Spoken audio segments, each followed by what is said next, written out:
like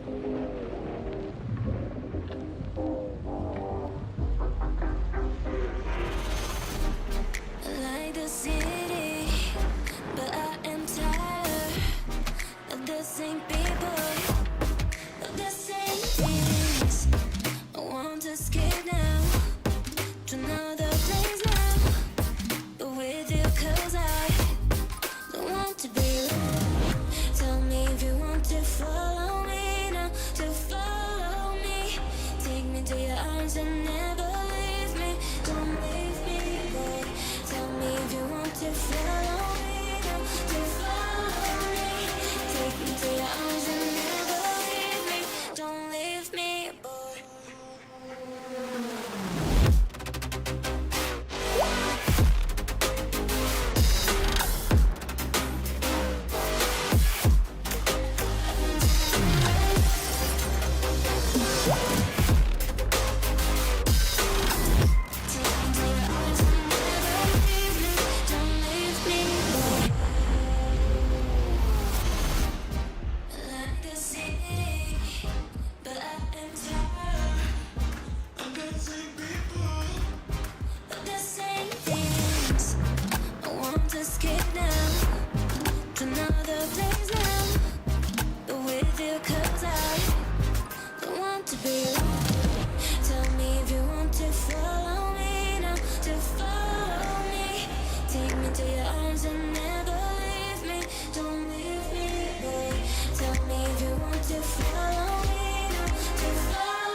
Four French drivers at the French Grand Prix trying to win this on the final lap. They're three wide again. Guillaume down the inside. Guillaume moves across. They're both in front of Milan and Pouget. Before you know it, we find ourselves here in the very final race of the competition. And then they see truck racing and they think, this is crazy. You know, these are 5-ton machines, 1,200 horsepower. Brake. Oh, look at that switchback. Oh, he's been bumped and it's ready to go out.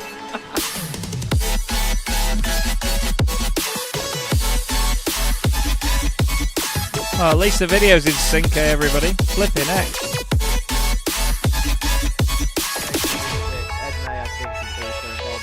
All the way from back there. They're on board with Ben Gregory now. I love it. 10.5 minutes gone. Senna Lanson tries to go for the race lead.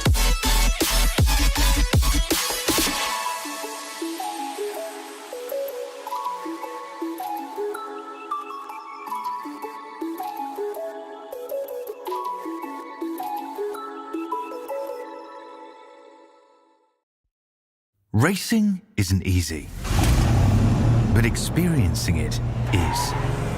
iRacing puts you in the driver's seat with the industry's leading sim racing game. Drive on laser scan replicas of the greatest racing circuits from around the world. Go head to head against other drivers chosen by skill-based matchmaking to ensure competitive racing at every level. Compete across all your favorite series. In officially licensed cars, engineered to deliver the most accurate driving experience possible.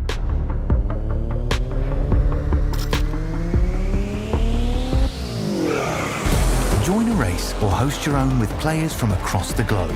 Race against the computer or in a league with friends. Feel the thrill behind the wheel. Visit iRacing.com.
Good evening, everybody. Good evening indeed. Welcome to Chaz Draycott Media and welcome to the Sim Racing Magazine GT4 Challenge. We're here for round 8 of the 2023 campaign, or at least season 3 here in 2023. And what a better place to be at than the Hockenheimring, a circuit that in this championship's history has always provided fantastic entertainment, plenty of drama, and surprise race winners and great battling throughout all performances.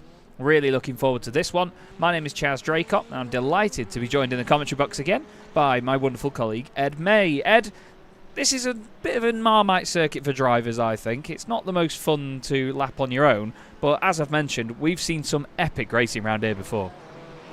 Yeah, thank you very much, Chaz. And like you say, some drivers love it, others not so much, but this is a track that I really do like. I'm not sure what you're saying about hot lapping it, because if you get these corners absolutely nailed, especially going through the first corner, if you hit it nice, it feels so good. And obviously the driver's getting plenty of practice in to do exactly that, because qualifying is fast around the bend. And while it isn't necessarily the most important circuit to get pole position on, it does, of course, carry a bonus point, which is very important for a championship that is finely poised as this. Absolutely does. And looking at said championship as well, this is how the standings are at this present moment in time, and it's very, very close if you look at second place anyway, because James Holman, Dominic Brennan and Nils Kaur are all tied on points for second in the championship. Lewis Ward has a 30-point advantage, and bear in mind you get 25 points for a win, and pole position gives you a point as well, so a maximum of 26 per race meeting. Lewis is at least one entire meeting clear. He could not even race tonight, and if somebody got a maximum score, he would still lead the championship by 4 points. But of course, he is here to fight for it and make sure that he gets the most points that he can and tries to clinch that title a little bit early. We've got a great fight going on in the teams championship as well, with just 5 points separating RD Simsport, Spontex CDM Esports, Scourers and Apex Racing Academy. And they have then a 50-point gap back to RD Simsport 2. And then it's tasty behind that, because Scuderia Chicken House, RD Simsport 3, 11 Cents Racing Team and Boosted Jericho are only separated by 8 points. We always say, Ed, that this is a very well-contested championship and it's always close. But this season, they've really outdone themselves, haven't they, here?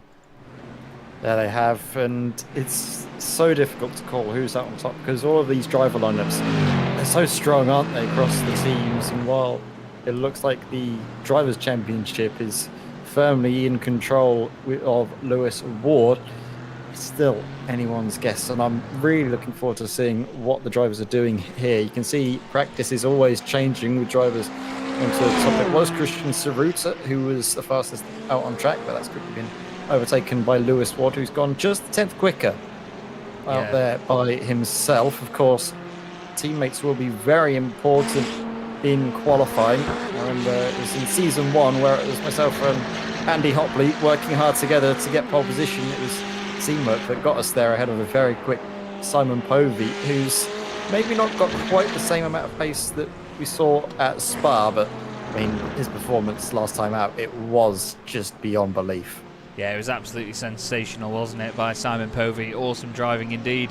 He did a very, very solid job at Spa-Francorchamps. Took his first race win of the season. It feels like a long time since we've seen him on the top step, so it's nice to have him back up there once more, as Dominic Brennan, his teammate, just moves ahead of him in the standings during this practice session. Dom was unsure whether he was going to make it tonight, but he knows just how important this championship fight is between these top 3 teams: RD Simsport, Spontex CDM Esports, Scourers and Apex Racing Academy.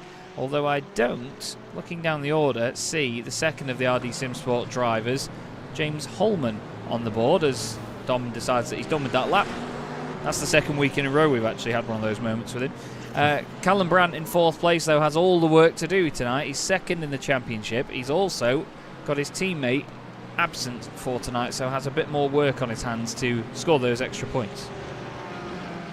Yeah, and the driver that I think a lot of eyes will be on is the driver at his home race, Nils Kaur, for Chicane Online Racing. Not out on the circuit yet, inside the top 10, but after having such a good performance last time out, with great strategy to be ahead of Simon Povey in towards the final 10 minutes or so, it looked like he could have been on track for his first ever race victory, but it seems to be always the bridesmaid, never the bride for the German Chicane Online Racing driver. But maybe here tonight the hometown hero might just come out on top.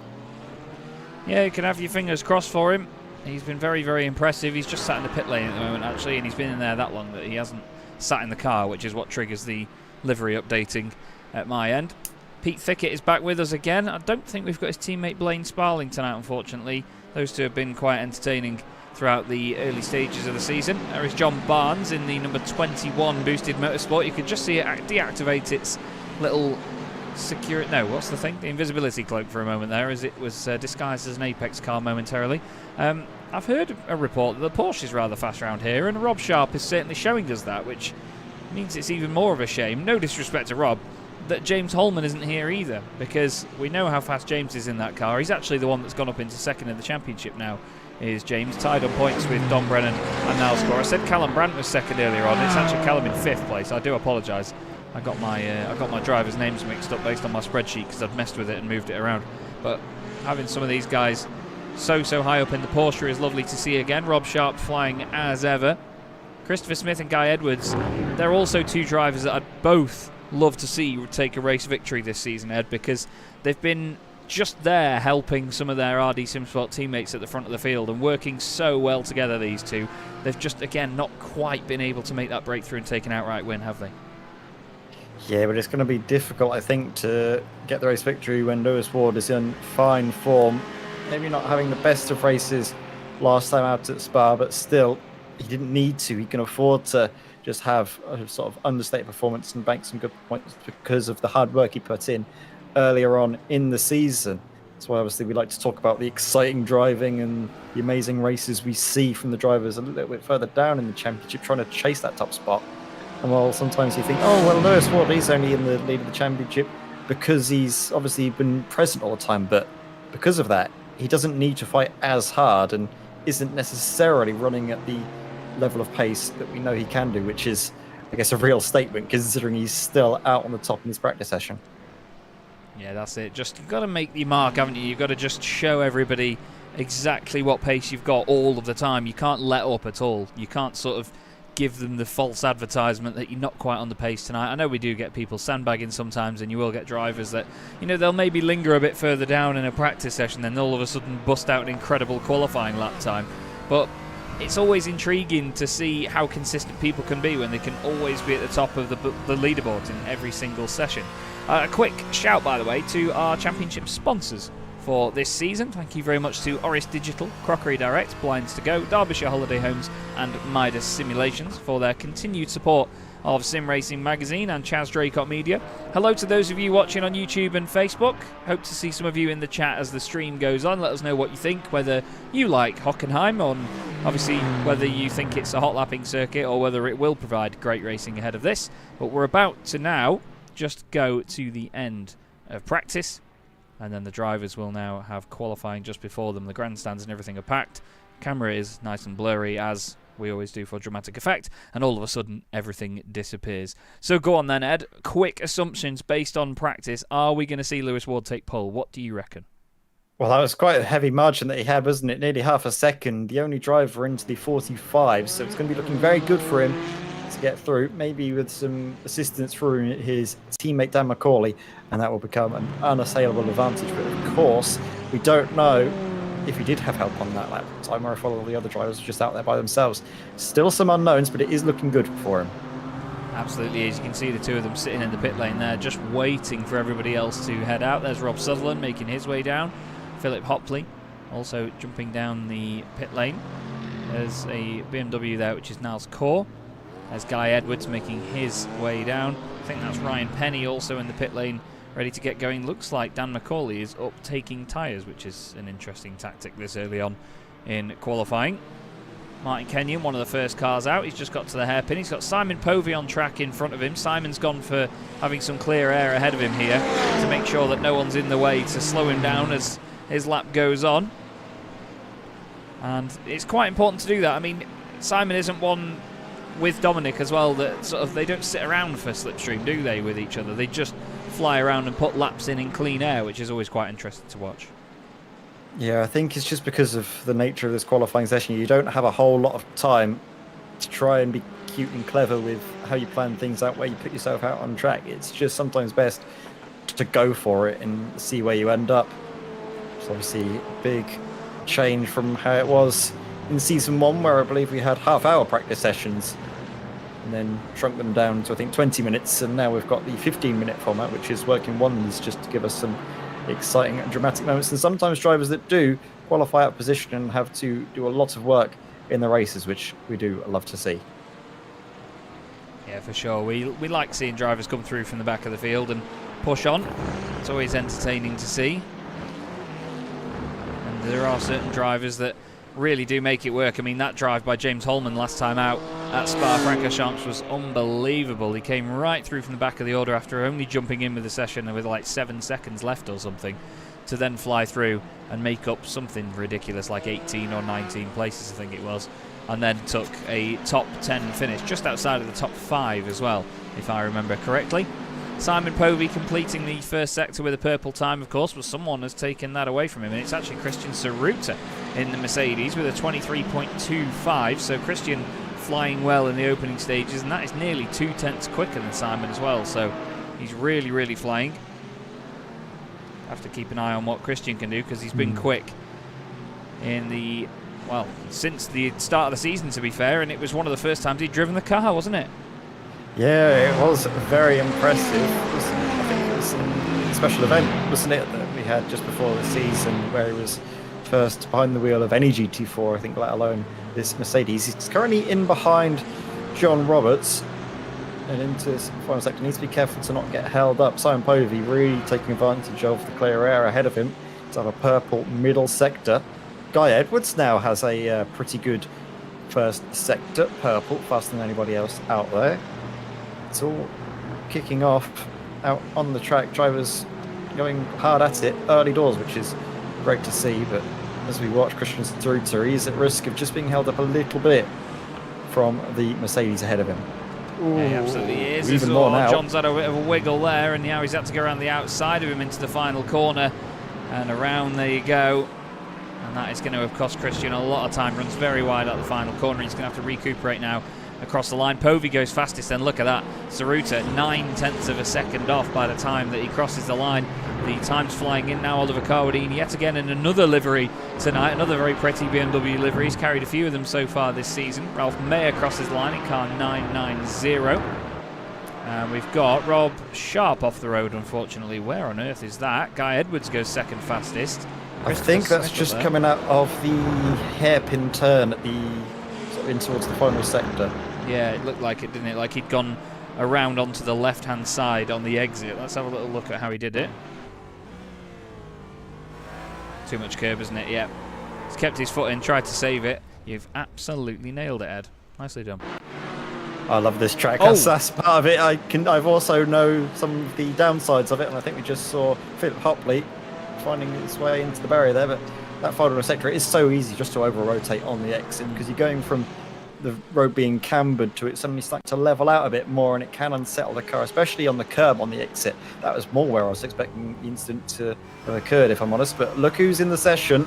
Yep. He was saying he wasn't around, but he's doing what he did at the Spa, turning up very late. In fact, actually, in the qualifying session itself, so hopefully he's been able to turn in laps beforehand, get up to speed. But Simon Povey, he's rapid, improving all the time, and that's going to be a very difficult time for everyone around him to beat, I imagine, when he goes across the line. Oh, no green sector though at the end. No green sector at the end, but still an improvement, and that is about on par, if not a little bit faster than the time that we saw in practice. A very impressive time set by Lewis Ward. So Lewis, actually, speaking of the impressive times, he's yet to set a lap. He's currently on his first flyer, so that's going to be something where we'll watch the current reigning champion through for Apex Racing Academy. Just coming towards the final sector now. Here we go. Needs to get these corners absolutely nailed with some slipstream assistance from the BMWs ahead, which will be great. Look at the two RD Simsport cars working together, and also the two Apex Racing Academy cars over the line. Where will they go? Lewis Ward just up to second place, Dan McCauley up into fourth. So a good first outing, good laps on the board for them. And now they're going to start to really pursue Spontex at the top. Byron Crawford in sixth place, going well at the moment as well, actually. He's only a couple of hundredths of a second off Callum Brandt ahead of him. Nice to see the Aston Martin showing a little bit more potency nearer the sharper end of the order. There's been ongoing discussions about the Aston and where it has its strengths and weaknesses and how certain drivers approach it. It's been one of the most talked about topics of the season, to be fair, because as we always say, Ed, you know, when we had the first season of this championship, the Aston Martin got introduced after a couple of rounds. A lot of people changed over to it, and it became the pretty much dominant car from that point onwards and was filling the front of the order. But it's good to see that Byron has managed to make it work up there. Mark Johnson is the next one. He's 16th at the moment, but still not a bad result at all, would that be? 28 cars in the session for this evening. We've always had high participation in this championship, and we continue to get it as well, so we thank our drivers and everyone involved for continuing to support the series as much as they do. James Holman's about to complete his qualifying lap though and go across the line. Where is it going to put him? I was trying to find him, but he's only down in 11th place for now. I feel he can do a lot better than that, but as we mentioned, it could be down to the fact that he's not put any laps in yet. We'll have to wait and see. Yeah, I think it might be, you know, it's just about getting adapted to the conditions out on the circuit as well. A lot of the drivers have had the full 1 hour practice session to get acclimatized in addition to all the laps that they were running previously. So this is going to be a steep learning curve for James in this session, but he's in good company. He's surrounded by Porsches, so it could just be the relative pace of the car around the circuit. We know we heard some of the drivers talking about the strengths of this car around here, but we do know that at the very top end of straight line speeders, Dan McCauley goes to the very top of the timing sheets there, onto pole position. Apex Racing Academy now ahead of Spontex CDM Esports Scourers, crucial for the team's championship. Yeah, that's absolutely something that we're going to be trying to keep an eye on. Ed and I do have access to a spreadsheet where we track what points everybody has got, and with it being a tie for second place in the championship at the moment between a few of them, then it's definitely going to be one to keep our eyes on. But Dan McCauley, top of the pile by 18 thousandths of a second at the moment. He'll be over the moon with that as it stands. He took a pole position last season at Monza as well, did Dan, and unfortunately had a bit of a drama near the early stages of the race. But he's certainly come back to show us just what he's got, really. He's not got any BMX related injuries at the moment, as Dan, apparently, so back in full fighting form. It's good to see it. Some of his friends and colleagues at Apex Racing Team were obviously competing in ESL R1 over the previous weekend. I think the most successful of them, good friend of both of ours, Kevin Ellis Jr., doing a great job there for Apex. I think he was eventually 9th in the overall Drivers' Championship, and at that sort of level it's pretty remarkable. I mean, if you look at this though, Ed, look at our top. I mean, no disrespect to Ralph Mayer in 13th place, because Ralph is doing a great job there in the Porsche, but anybody in the top 12, I'd say at the moment, I would put down for a race win at some point. Even Byron Crawford in there in 8th place as well in that Aston Martin. He's done a smashing job in there. There's so much amazing talent in this series, and Pete Thickett now goes up there as well. Rob Sharp down in 13th place just seems so unnatural, doesn't it? It's just crazy. But this is the level we're at here. There's so many spaces inside the top 10 and the top 15 positions that we can't pack enough good drivers into them. It's just amazing. The field has got so much stronger season on season. Yeah, I said at Daytona I'd probably struggle for a race win if I was to get back behind the wheel. I'd probably struggle for a podium now because it's gotten so competitive up at the top end. Dan McCauley, Simon Povey, Lewis Ward, all very quick out there. And you get a little bit of a gap down to Guy Edwards, but still that's a really impressive effort from Guy. And we've been saying that he's nice and consistent just in the background there, waiting in the wings, and is certainly another favourite to get his first win sooner rather than later. Still though, surprised by the, well, I was going to say pace, but rather lack thereof for Niels Kuhl. Usually he is the fastest BMW out there, and on a circuit with plenty of top end required, you would have thought that BMW would be a bit more at home, but I guess it's this middle sector, well, the final sector rather, where it just struggles so much. Yeah, it doesn't look comfortable around here on corner exit, does it? Even there, look, it looks like it wants to push very wide. It is a bit of a boat of a car sometimes, the BMW M4 GT4. It's quite gloomy at the moment as well. It's holding. Yeah, I was going to say, expect some times to fall as we get the qualifying cloud, I think they call it. Yeah, indeed. There's been discussion in the past of when people want static weather for qualifying, so everybody gets the same conditions, and I quite frankly can tell them to get stuffed, because it doesn't happen in real life. Why would, you know... I could get it if you're testing. If you're trying to test a setup and you're hosting your own sessions or something, and you want to know that the circuit is exactly the same, or the weather is exactly the same lap after lap, fair enough. Like, I get that, because that's a controlled environment. But it's a race scenario like this, and a race meeting. No. Get a grip. Like, go away. Yeah. Find somewhere else to race. This is daft. I mean, I get you. I mean, it is absolutely brilliant, the changeable conditions that can affect even a short session like this, only 15 minutes, and it's completely different to how it was at the start of the session. As it is in real life, the weather can change at the drop of a hat, and the drivers have to be absolutely on top of it to capitalise. You can't just rest on, oh, I put a good lap in at the beginning of the session, the weather's not going to change, other drivers will struggle to beat it. As we've got the quali cloud come in and the track begin to get a little bit cooler, the cars will be going that much faster. We are seeing improvements coming through left, right and centre. Dominic Brennan will need to improve to get himself up the order. Obviously very important for the Team Championship that both Swantex CDM Esports Scourers cars are up as high as possible. So he gets a little bit of slipstream assistance actually by, I'm not sure if is that Lewis Ward or was that Dan McCauley just ahead of them? I think it was Dan McCauley. Yes. No improvement though for Dom Brennan. Actually.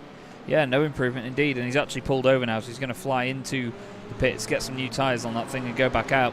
We've got 9/10 of a second covering the top 16 cars at the moment, and it's not a short lap either. It's 1 minute 45 round here, so nearly a 2-minute lap, and the fact that they're separated by so little is just amazing. You know, you'd expect big gaps around a lap as long as this, but we're not getting that at this moment in time. Pete Thickett and Rob Sharp flying the flag for the Porsches.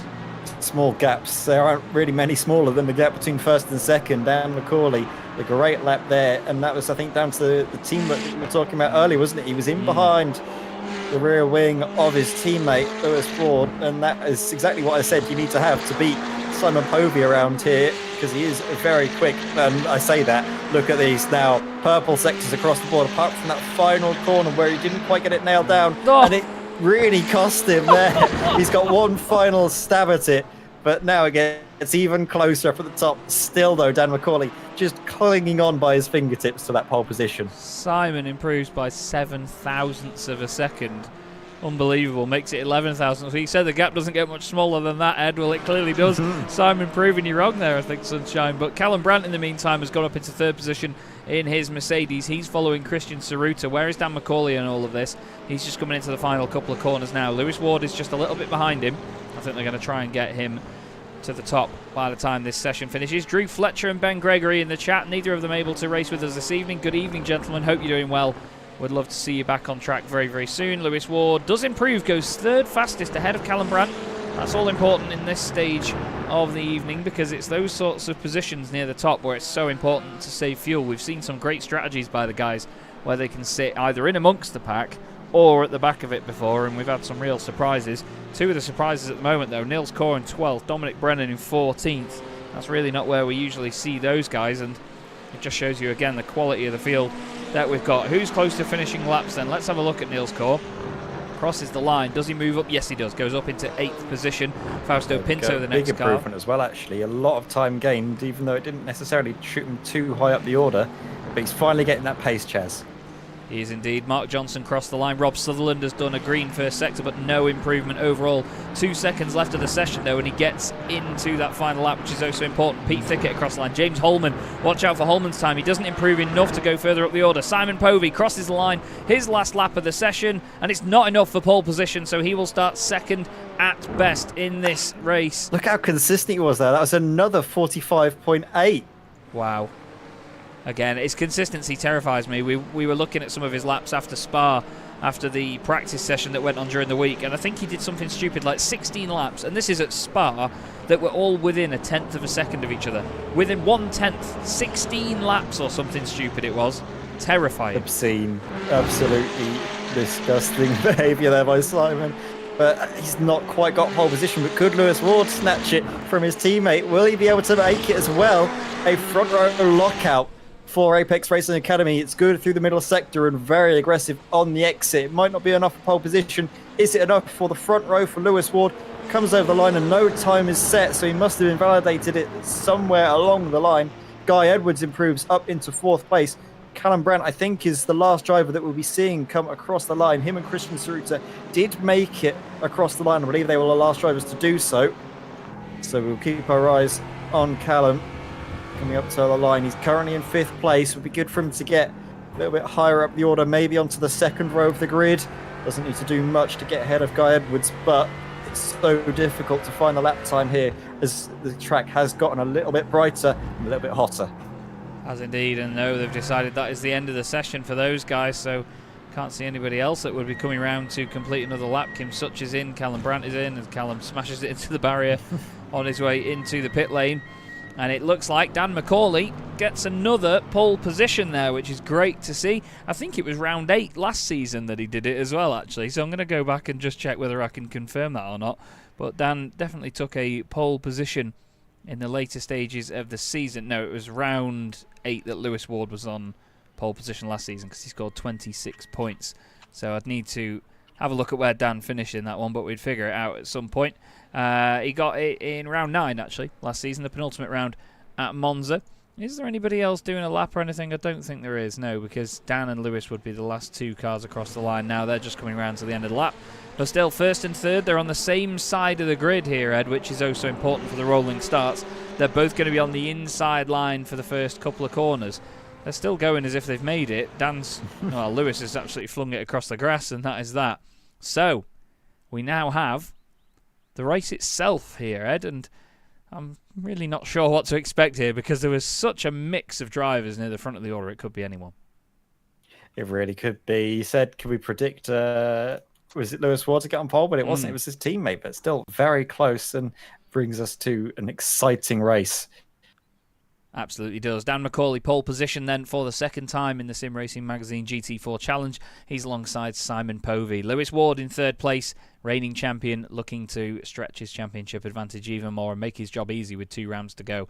Guy Edwards next up in 4th place with Callum Brandt 5th, Christian Saruta in 6th, James Holman 7th and Niles Corr in 8th. Then we have Christopher Smith 9th. Rob Sharp rounds out the top 10 ahead of Dominic Brennan in 11th and Pete Thickett in 12th place. Byron Crawford 13th, John Barnes in 14th with Ralph Mayer in 15th place. Then it's Josh Wiggins next up for RD Sim Sport 3. Paul Goffin and Heinz Mayer alongside each other on row 9 and Ryan Penny and Mark Johnson rounding out the top 20 and the point scoring positions. Then we have Oliver Carbadine in 21st, Kim Such in 22nd, Martin Kenyon and Rob Sutherland make up row 12. Then it's Andrew Shepherd 25th, Fausto Pinto 26th, Philip Hopley in 27th and John Roberts rounding out the field in 28th place at the back. And it's another packed field here, Ed. Plenty to look at, plenty to do. And there's a lot of drivers with plenty to do here as well that will certainly want to put a lot of work in from the very get-go. Yeah, I think one of those has got to be Dominic Brennan because he's qualified, I think, well outside where we expect him to be. McLarens are quick over 1 lap, but I think it was just struggling to find the space out on track. He wasn't really able to get the clear air that he needed. I think we saw it as well for a lot of the other drivers. As soon as they got clear air, they were able to put in very good laps, such as obviously Guy Edwards and Callum Brandt with Christian Saruta there. But it's going to be intriguing to see how the 3 McLarens go and then the 3 Mercedes in behind them. Obviously, we know the Mercedes good on its tyres in race management, but do you think any one of them might be able to come through for a race victory?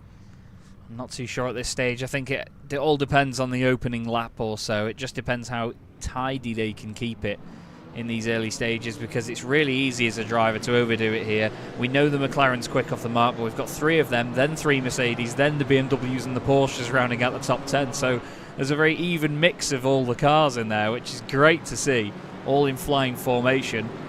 So I'm excited to see what stage of the race each of them comes alive here. The BMWs intrigue me. Niles Corr and Christopher Smith, both masters of that car and really know how to make it work. So if anybody's going to do it, it's going to be those guys. But not only have we got a tantalising top 10, we've got a great pack of drivers in behind them ready to take advantage as well. But as they come around the final corner now, round 8 of the Sim Racing Magazine GT4 Challenge from Hockenheim is going to get underway with Dan McCauley planting his foot. Christian Saruta tries to get a run behind Guy Edwards, has to slot back in again. Josh Wiggins moving around in the middle of the field a little bit. Saruta has to get out of it on the outside, but importantly, McCauley stays ahead of Simon Povey out of the first corner. What's it looking like further down the order? Any shenanigans?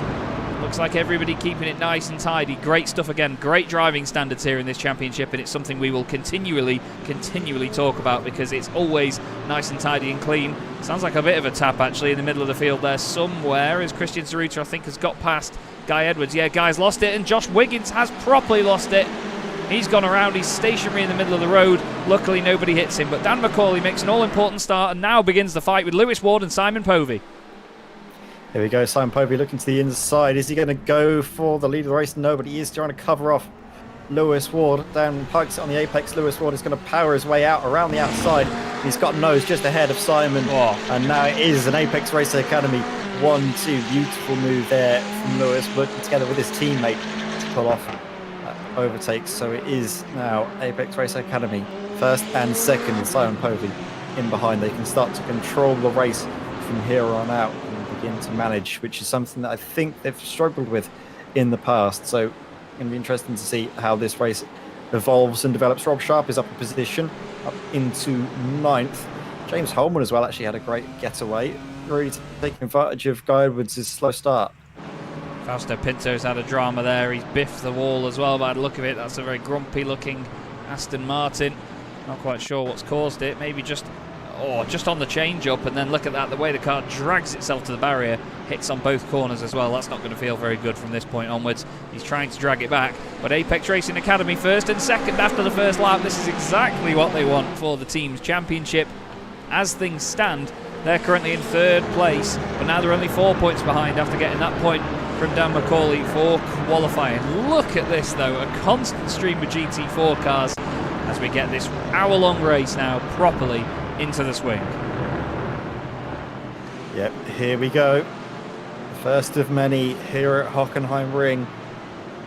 Like I say, it was a very clean getaway for most of the field. Good driving standards, no little bits of car contact resulting in drivers dropping out, which is brilliant. Obviously we've got plenty to go in this race as John Roberts is already up 4 places, but might be losing one as Kim Such is right up behind him. And actually it's a change for the lead already. Yes, it is. Lewis Ward and Dan McCauley swapping places, and Simon's going to try and take advantage of this. Look, already up the inside. Really difficult to get the overlap, and he doesn't have it, so he slots in behind. Heinz Meier's had a drama, unfortunately, a bit further down the order. He's lost time, and look at this now. Dan defending from Simon already. He's going to go deep. Simon hits the curb very hard and actually doesn't get as good a run on the exit because of that. And Lewis Ward already just trying to pile in the lap times. You can see even in these couple of corners that he's been in front, he's pushed on so hard to try and get away. Guy Edwards has had a bit of a dire start. He's lost 3 places from where he was, qualified as well as 4th place on the grid in that Mercedes.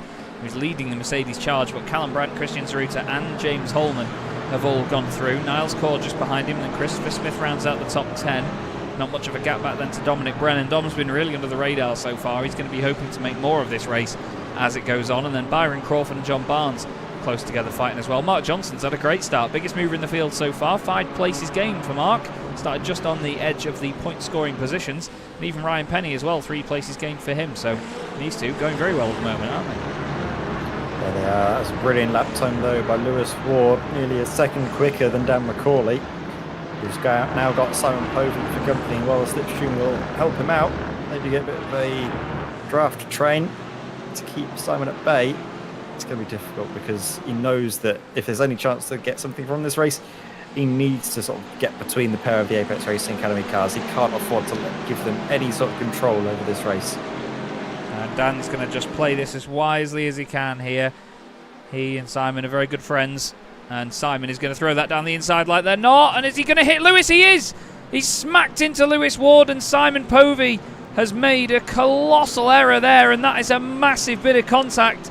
Big for the championship, I'd say, if Lewis didn't have such a massive advantage, but I think Simon's car's broken. Is it completely done in? I'm not sure. We'll have to go on board and see. But it's not like Simon to do something like that, is it?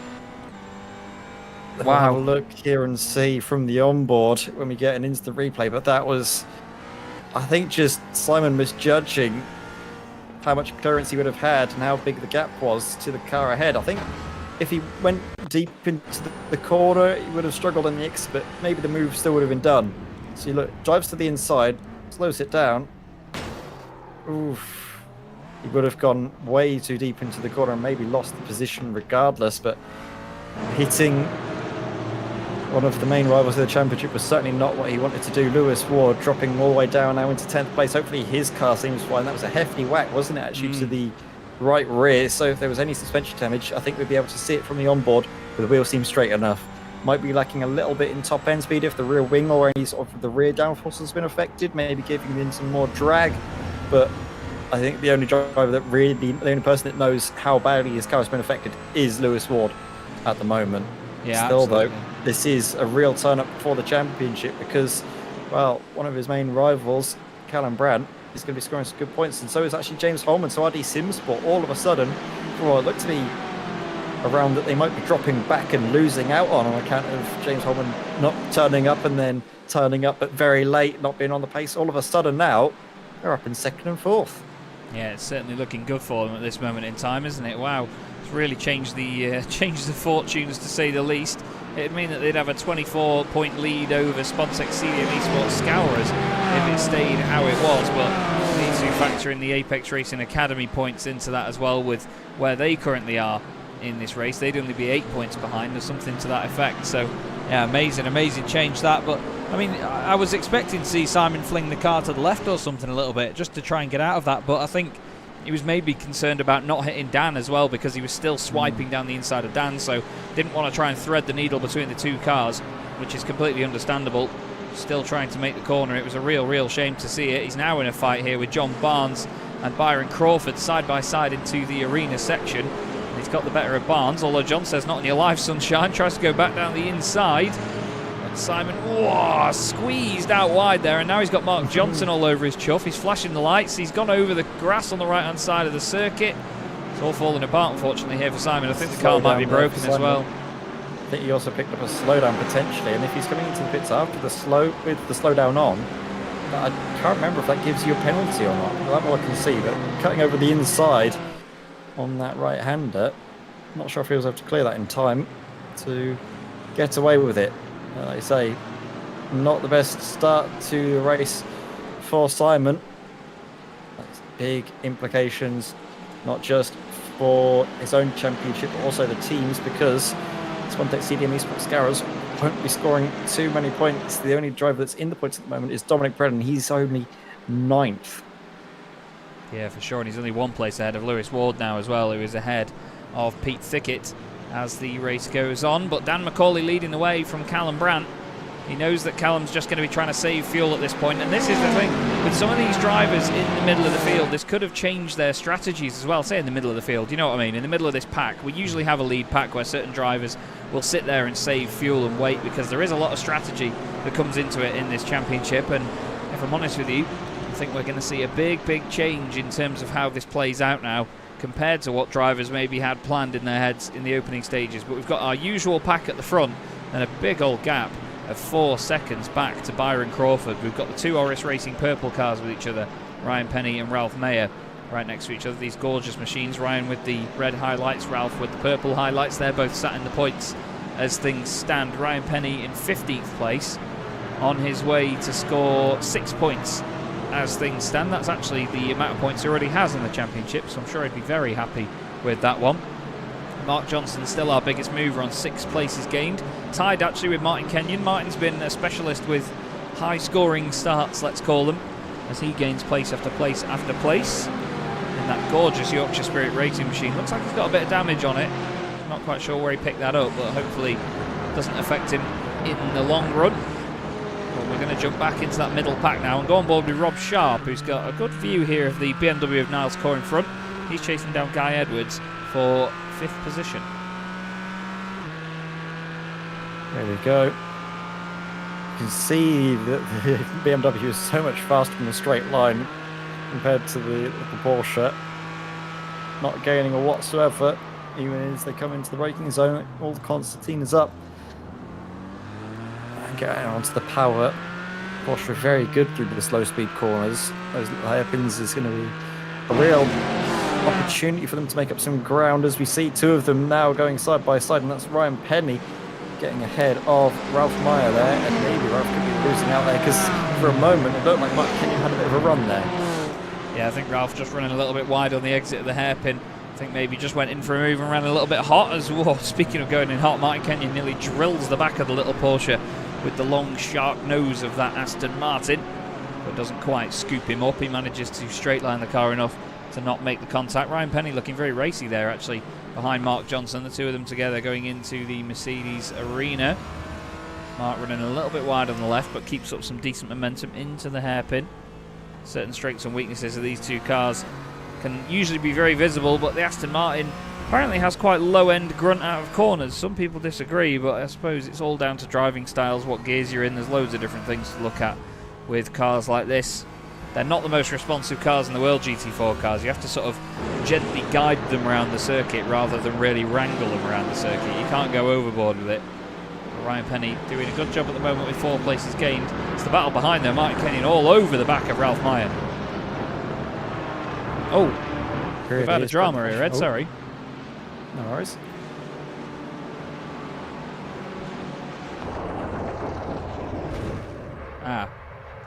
That might do it for Josh Wiggins. That was a big hit for Josh. Unfortunately, ending his race there by the look of it. He's jumped back to the pit lane. And Simon Povey is back out on track, and interestingly, he is just doing fast lap after fast lap after fast lap. Sure, he's not got any slipstream from anybody, but Dan McCauley last time round did a 1:46.7. Simon's lap time was a 1:46.0. He was 0.7 of a second quicker than the race leader. The fastest lap by anyone in that mid-pack was actually Guy Edwards. He did a 1:46.3. So Simon is still a couple of tenths quicker than all the other guys, because we've mentioned this a lot, haven't we, Ed? When you're in these slipstreaming trains like this, sure, you may get slipstream down the straights and down the fast bits and save a bit of fuel, but you still have to brake early. You have to compromise for the car in front, don't you? So it's not all plain sailing and it's not all time gained. Yeah, definitely. And look at the race pace from Dan McCauley compared to qualifying pace. It's not exactly the greatest. It's a 1:46.7 that he was putting in. Pole position time was 1:45.8, so nearly a second off of the pace that was being shown in qualifying. Of course, there was a little bit of slipstream assistance there, but the setups are still the same. The fixed before the race is exactly the same as the fixed before qualifying, if memory serves right. So the drivers are maybe being held up just a little bit with Dan McCauley out in front, but it's obviously working to their benefit because they would save so much fuel in this long train of cars. Yeah, absolutely. They can just make it work in the long run, can't they? That's what these drivers have got good at by now. They know the format. They know how a race even works. They're just using it to their advantage as much as they can. They have to use that knowledge. We've got an inter-Aston battle here, which is Mark Johnson behind Byron Crawford. Byron has gained 1 place from where he started. Mark has gained 7. Ryan Penny behind has gained 5, and then Martin Kenyon has gained 8. Rob Sutherland has also gained 7. He's having an absolute flyer right now as well. So these guys taking advantage of what some of the others behind them have had happen. Rob is into the point scoring positions, as nearly into the back of Paul Goffin, who has a bit of a bobble over the curb. Doesn't quite get the run on the exit, but he's going to be surely looking for an advantage here and trying to get into the head of Paul Goffin in the SRM Racing Team A car in front. The Aston Martin making a wonderful noise as ever, growling away with its V8 engine. Rob really closing up on the brakes, actually. Looks very confident on turning that car in. It's just the exit of the corner where there's that opposite of the concertina effect where the cars get away from you again. He's just working on pushing it out the corner, trying to stick with Goffin there, because surely be able to get a decent slipstream at some point around the track. Now look at these guys all over one another right now. Callum Brandt, by the look of it, starting to put a bit more pressure on Dan McCauley. I think he's also feeling pressure from behind. Sarut is definitely feeling it from Holman, because Holman wants to push. He wants to go further and further forward now. Doesn't want to linger around and save fuel. We've seen this before from him, actually, haven't we, Ed, where it'll take a bit of time for Holman to sort of get into the rhythm a little bit. He'll analyse where he is, and then all of a sudden he'll go, no, I can't be bothered sitting here now. I want to get to the front. And this is the moment, isn't it? He's looking a bit more pushy. A little bit more pushy, yeah. I've just been looking at our little spreadsheet that we have, Chaz, obviously to keep an eye on the chopping and changing in the championship at this late stage. We've got sort of something that does all the calculations for us based on the drivers' positions and the points they're scoring. And it seems that RD Simsport will be taking a healthy advantage of nearly 20 points in the Teams Championship, should it stay as it is. Of course, we are expecting Lewis Ward and Simon Povey to charge a little bit higher up the order than they are. They're both currently scoring 0 points, with Lewis Ward down in 25th place, Simon Povey down in 23rd. But as it stands, it's looking very comfortable for RD Simsport in the championship. And also speaking of the championship, it might be being blown wide open, because James Holman is on track for some very good points and closes that gap that was, well, 20 points, now down to just 12. 30 points it was as well. Was it 30 points? Yeah, Oh, it was 30 points, yeah. Yeah, You're so right. it's going to be a big old difference, to be fair.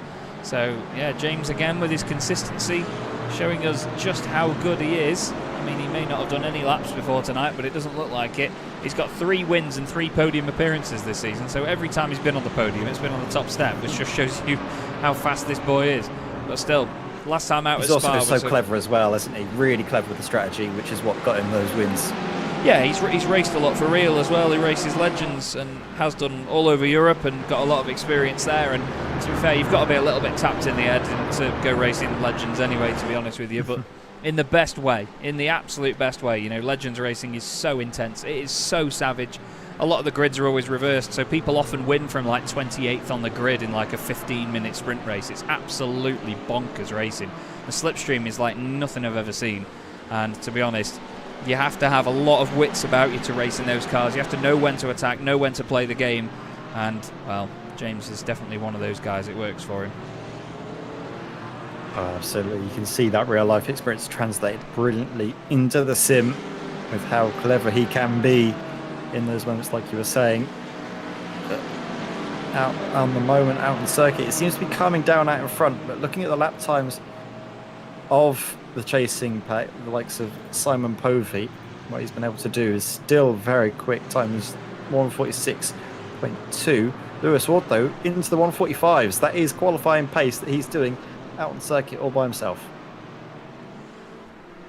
Yeah, reigning champion flying at the minute. Look at it, using all of the road, though. Really opening up the circuit in that McLaren. He may not have the slipstream, but he is using it to his advantage. Yeah, 1:45.89 is the fastest lap of the race. And he set that last time round. Just over a quarter of the way through the race here at Hockenheim. As no, Mark Johnson. Mark Johnson's had a massive, massive accident in his Aston Martin.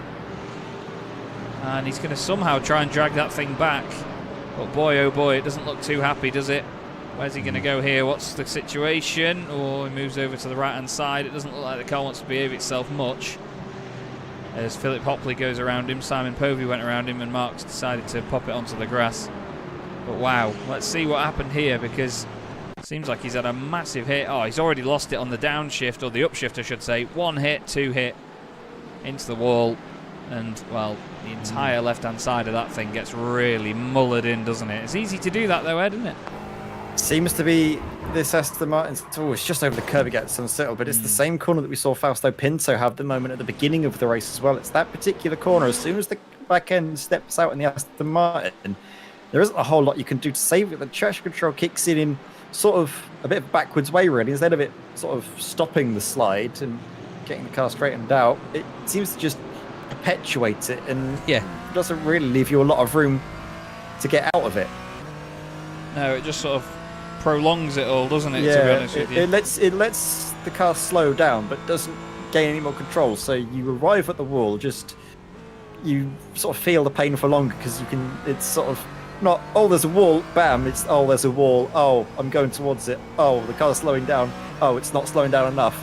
Ouch. It just makes you have that knowledge that you're going to crash for longer, rather than it just being over and done with. Yeah, that's it. It sort of just adds more and more to the pain, to be honest with you. It's never a good situation to be in with traction control that does that to you. Like you say, you're absolutely right. It doesn't prevent the accident, it just prolongs it.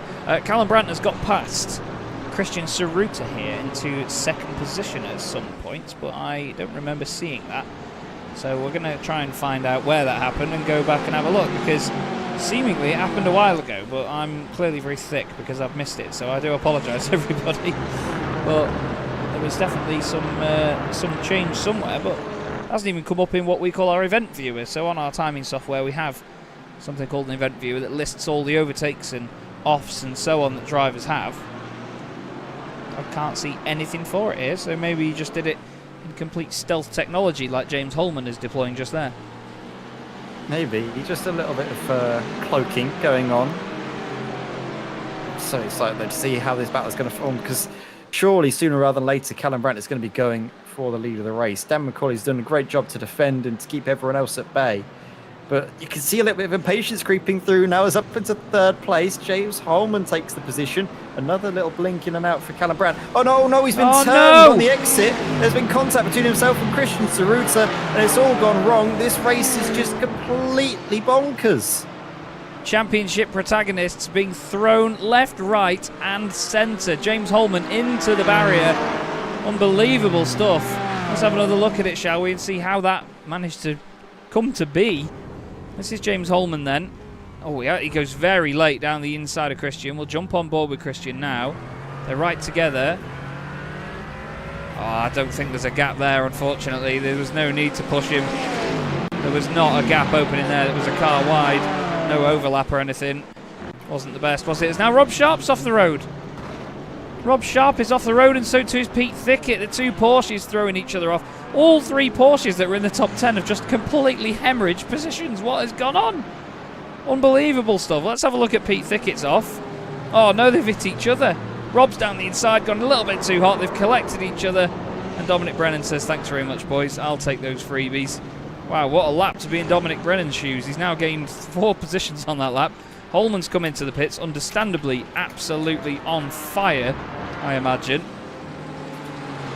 That's, yeah, that's pretty awful, isn't it, really, to see the Porsches affected so badly like that. But still, we continue on. I'm afraid the show must go on. Dan McCauley leads the way from Callum Brandt. Now there's a big old gap behind them too. Christian Saruta. Guy Edwards next up, and then Nils Kaur now in 5th place. Christopher Smith has actually sneaked his way through this as well, hasn't he, Ed, up there into 6th position? Yeah, he has. It's been just so exciting to see the performance of the BMWs over the course of this race. I mean, Nils Kaur's jumped up a lot, so like you say, Christopher Smith. It's just because there's been so much carnage and chaos out in front that not relaxed whatsoever. Treating it like a half-hour race rather than a full hour, and all of a sudden it's just completely turned just sideways and on its head, and now I have to be typing out all of the different numbers for the championship, and it's going to take a while, I think, to calculate it all, because it just keeps changing. They don't give us any time to sort things out. No, they really don't. There's so many changes going on that it is hard to keep up, but thank you very much for doing so, Ed. Right now we've got an inter-Porsche battle a little bit further down, or we would have done. I think Ralph Mayer has just let James Holman by as James now continues on. He's had his fast repair, he cracks on, but look at that, he's directly behind Lewis Ward on the road now. The two of them have been reunited in this almost halfway stage of the race. We'll be getting scheduled pit stops anytime soon now for people's first stint to be completed. Dan McCauley has crossed the line and leads another lap here at Hockenheim. I don't think Dan's had a win in the championship, has he, before? I think he's won a race, but I think he's finished very high up a number of times. I don't recall a victory from Dan. He wasn't in season 1, was he? He arrived in season 2 and then went from there. So yeah, Dan, I don't think having a victory before, as there are some drivers in the pits. John Barnes, Paul Goffin, Martin Kenyon and Andrew Shepherd all taking their scheduled stops as planned.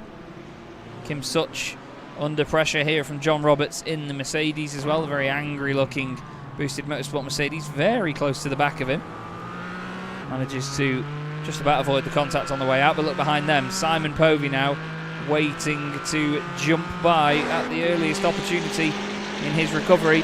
This is the important bit with these sort of recovery drives, isn't it, Ed? Because when you catch up to traffic a bit further down the order, it's very, very easy to get held up by them with just a little bit of misjudgment as Povey goes down the inside. Yeah, say no misjudgments here. A little bit of a check-up on the exit as Tom Povey almost goes into the back of Kim Such. Thankfully, no repeat of what we saw in the opening few laps between himself and Lewis Ward. Dan McCauley, though, holding out strong in the lead of the race, keeping the likes of Callum Brandt at bay. Now it's still going to be close in the team's championship because both Apex Race Academy and RD Simsport and Spontex CDM Esports Garage have all had one driver with with an incident. Very true. Callum Brandt, the only one to carry on. Wow. the only one out of all of those guys near the front of the field. Pete Thickett and Rob Sharp next up to cross the line, and yep, they're both in as well. Callum Brandt has saved fuel enough to go one extra lap in that Mercedes, which does help. It's just a couple of seconds in the pit lane, sure, but he's managing to make it work. In the background was Oliver Carwadine, I think, who is down in 26th position, a lap down on Callum Brandt, unfortunately. I'm not quite sure what drama Oliver had. He has had a pit stop that was over a minute long, though, so I'm not sure if he got done for speeding in the pit lane or something. Simon Povey inevitably jumps up to second place, and John Roberts, well, he's known as John Featherfoot Roberts, now is up there as Christian Saruta has jumped Dan McCauley in the pit lane. That's one I didn't see coming. Wow. Oh, that is. He's taken a short stop, I think. He has taken a short stop, but not by a whole lot. Only by, let's have a look. Dan McCauley was in 23 seconds. Christian, only 6 seconds. So it's not a whole lot of time, but it's still, you know, all adds up. Not as short as Simon Povey's short stop, which was only 9 seconds. Very true. So there is still scope for that to remain the advantage for Christian Saruta. Not quite a slipstream range though, so it will be a struggle.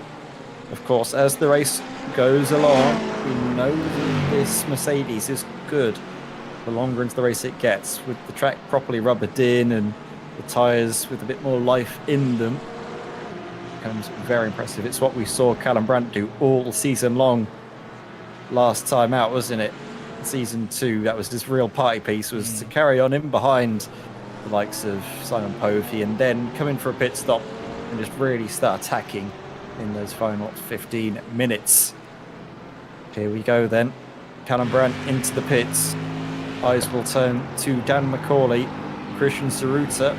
Where they are out on the circuit now is where we'll be expecting Callum Brandt to re-emerge as well. Christian pushing very hard in towards the final couple of corners. Callum Brandt right at the very end of the pit lane has gotten going as the cars make their way in towards turn 1, and he's got a very comfortable advantage, and even shorter pit stop than Christian Saruta. Callum Brandt with only 15 seconds stationary in the pits, and now he's going to be going toe-to-toe, wheel-to-wheel with Simon Povey, slots in behind.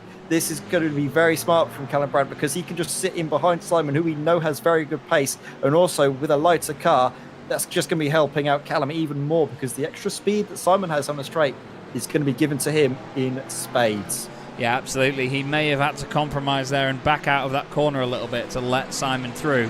But in the grand scheme of things, that is a tiny, tiny loss of time that he will definitely make back up, I'd say. We've got the two BMWs still together here of Christopher Smith and Niles Corr. Chicane Online Racing just ahead of RD Simsport 2. But then Guy Edwards is just ahead of the pair of them.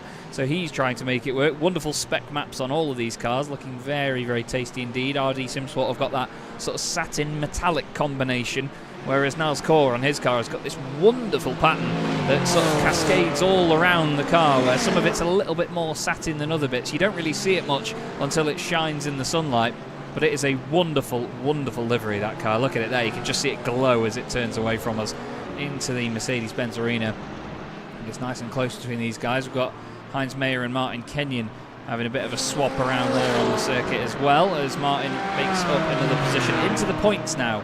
In 20th place he goes. Where is Lewis Ward in all of this? He's in 9th place, just ahead of James Holman.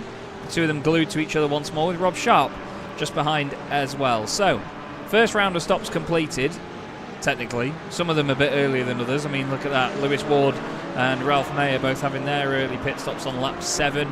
James Holman pitted on lap 12. Everybody else was either lap 14 or 15, really. So, there's not much variation with the usual stoppers, but those that were forced to show their hand, well, they've got a bit more work to do and a bit more thinking to do, I reckon, here, Ed. It's certainly shaken the picture up slightly and keeps us guessing. I mean, we've been having to guess all race long, all season long, haven't we, about what's going to be happening. But it's absolutely brilliant just to see them battling out there, out on circuit.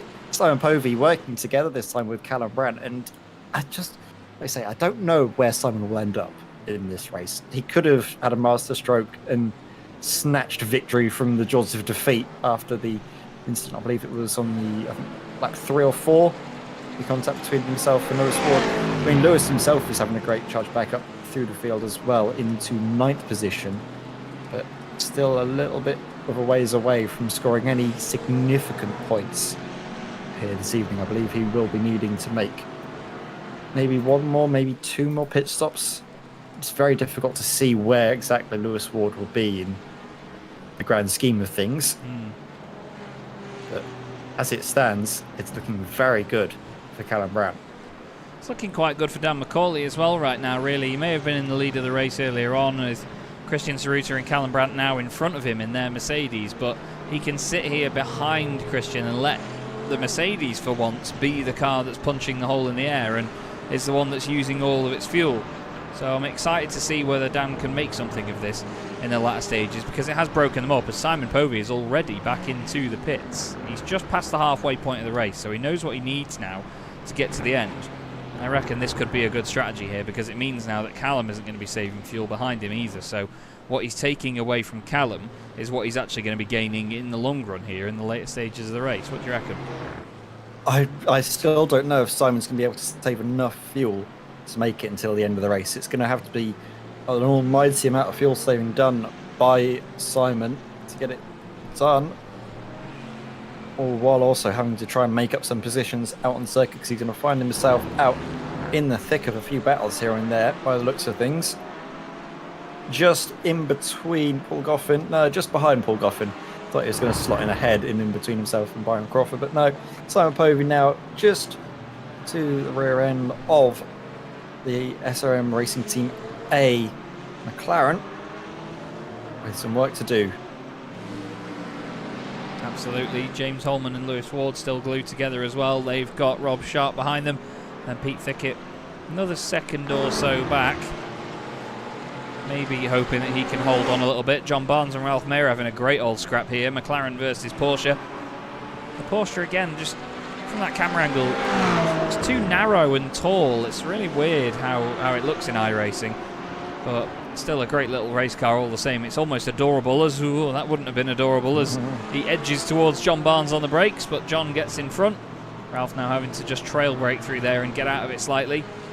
Great stuff though by John to make up that position once more. Ralph pitted very early, so is maybe slightly out of position at this moment in time. We'll have to see how long he spends in the pits later on in the race. But a quick roundup at the moment then. We've got Callum Brandt leading the way here at the Hockenheimring by 6 seconds over Christian Saruta, Dan McCauley in third, then Guy Edwards, Nels Core, Christopher Smith, Dominic Brennan, then Lewis Ward in 8th, James Holman, Rob Sharp and Pete Thickett. That trio of Porsches inside and outside the top 10. Then it's John Barnes and Ralph Mayer, as we saw there. Rob Sutherland up in 14th place. He's gained 10 spots from where he started. He was having a really, really good run at the moment. And then Ryan Penny has gained 4 places from where he started, under pressure from Byron Crawford, who eventually, after practicing and qualifying very highly, unfortunately only started in 13th place. It sort of fell away from us under the radar a little bit, that. Yeah, it had sort of slipped our notice, I think it's fair to say. While you were talking about that, I was just watching the lap times coming through relative to Callum Brandt, and he's been doing what I will sort of, I guess, call from now on the Simon Povey special, where pitting in very early, taking your short stop right at the very beginning, as we have yet another Aston Martin at that very corner having another moment. So we have Callum Brandt pitting in early, giving himself a shorter pit stop, and then that also means that the cars behind aren't getting the slipstream, banking on just his raw pace to keep pulling away, so that when he has his longer pit stop, he's already built up so much of an advantage that even the cars behind with their short pit stops come out not within slipstream range, and then he can just carry on driving off into the distance. It was what he did pretty much all of the way through season 1, which I had to adapt to make sure that I wasn't able to let him get away with things out in the lead of the race. But it just becomes so difficult to manage that if you come in with a game plan of your own to go long on your first stint, then have a very short final stint. You do all the practice and prep with that in mind, and you've got to suddenly adapt on the fly to something the other drivers are doing. I mean, look at that last lap. Callum Brandt's raw pace is brilliant, and it's exactly what he needs to make the strategy work. What was that, about half a second over Christian Saruta? Ridiculous. Yeah, it really is, isn't it? It's incredible to see, but at the end of the day, these drivers, they have this in their armoury. It's just we don't often get to see it in its full capability, lap after lap. As in the background, was that Paul Goffin off the road? No, it was Andrew Shepherd, wasn't it, in the SRM Racing Team B Porsche, having a bit of a spin out the last corner. Not sure if he got any help, actually. Heinz Mayer went past him when all of this went on. As no, he's just done that all on his own, loses it, and then the car spits itself forward and just kisses, well, headbutts the barrier. It's a Glasgow kiss, actually. Dan Macaulay. He's hopefully not going to give a Glasgow kiss here to Christian Saruta, but he's still staying with him at this moment in time, which is good. Everyone's always been complimentary of Christian and his pace. He is a reigning champion in the Porsche Club of Great Britain Sim Racing Series, which will be starting again in just a couple of weeks' time, I believe, on Race Spot TV. Unfortunately, I'm not available for every round of that, but I still hope to make an appearance in the commentary box there. I've commentated on it since the very first race at Donington Park, when it's back on Sim Racers World TV in the middle of the COVID pandemic. And me, Jack Werrell and Peter Mackay all shielded our eyes briefly and worried about what was to come for the rest of the championship when there was the most mother of pile-ups down the hill on the first lap. Still, it's got much better since then, and I tell you what, it's a great, great championship. So if you do get the chance to watch it, then I implore you to do so. The guys do a great job of organising it, and Race Spot TV obviously do a beautiful job of broadcasting it as well. And it's just a shame the standards have to slip every so often when I commentate on it. Lewis Ward goes into the pit lane once more. Very empty pit lane other than Lewis, but there he goes in the McLaren. Should see him safe until the end of the race now. Might take not necessarily a full tank of fuel, but close to it, maybe about 8% full, and then he'll be out on his way. Well, puts him, at least for the moment, in behind Simon Povey. Still question marks if Simon will need to pit again or not, as he's going to be sitting there for quite a little while. Nearly, I was going to say nearly 25 seconds. It's about 24. As what gets out underway, will just be ahead of Andrew Shepherd coming towards turn 2. So sees himself in 19th place in the points, but, well, not high up in the points, let's put it that way. Yeah, absolutely. As we now have a wonderful little 3-car battle going on here again. We were looking at this not long ago. Ralph Mayer, Ryan Penny, and Byron Crawford, Ryan Penny, and Simon Povey. Ryan at the front of this, trying to hold off these two, trying to hold off the Aston Martin and the McLaren in the little Porsche. Simon feeling like he's going to get held up here, so he needs to make moves and get on with this one. Down the inside of Byron Crawford he goes, and through into the Mercedes arena. Nice bit of room left there by Byron.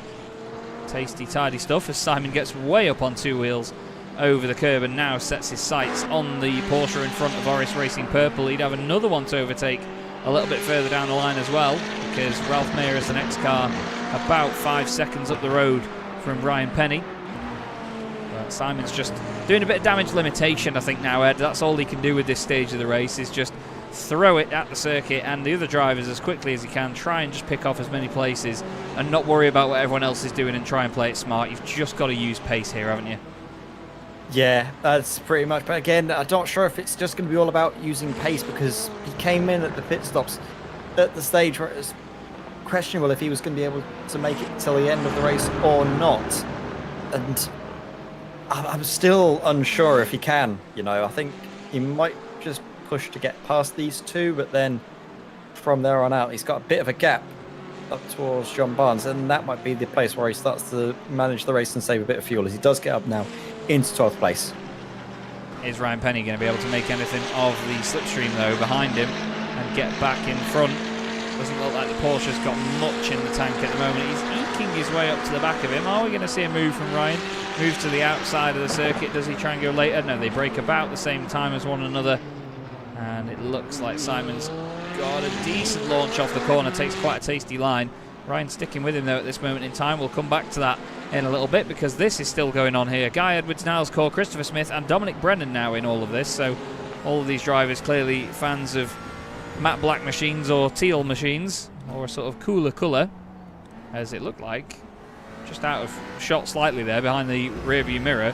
Guy Edwards went deep as Callum Brandt has gone into the pits. Well, quickly then, before it all changes, but Callum Brandt into the pits now. Before that, it would have been Callum Brandt sitting 21 points shy of Lewis Ward in the lead of the championship.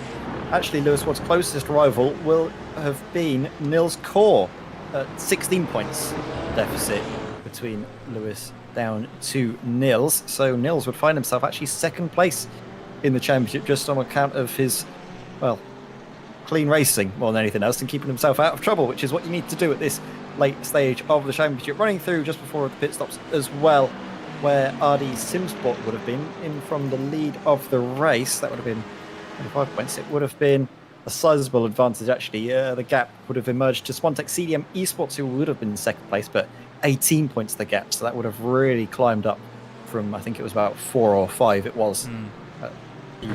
The situation before around here at Hockenheim. But obviously with the pit stops, Callum Brandt coming in a little bit earlier has changed things around just a touch. Callum Brandt now ahead of Simon Povey, importantly. So maybe it's Callum's turn to help out Simon with the fuel saving. Yeah, maybe so.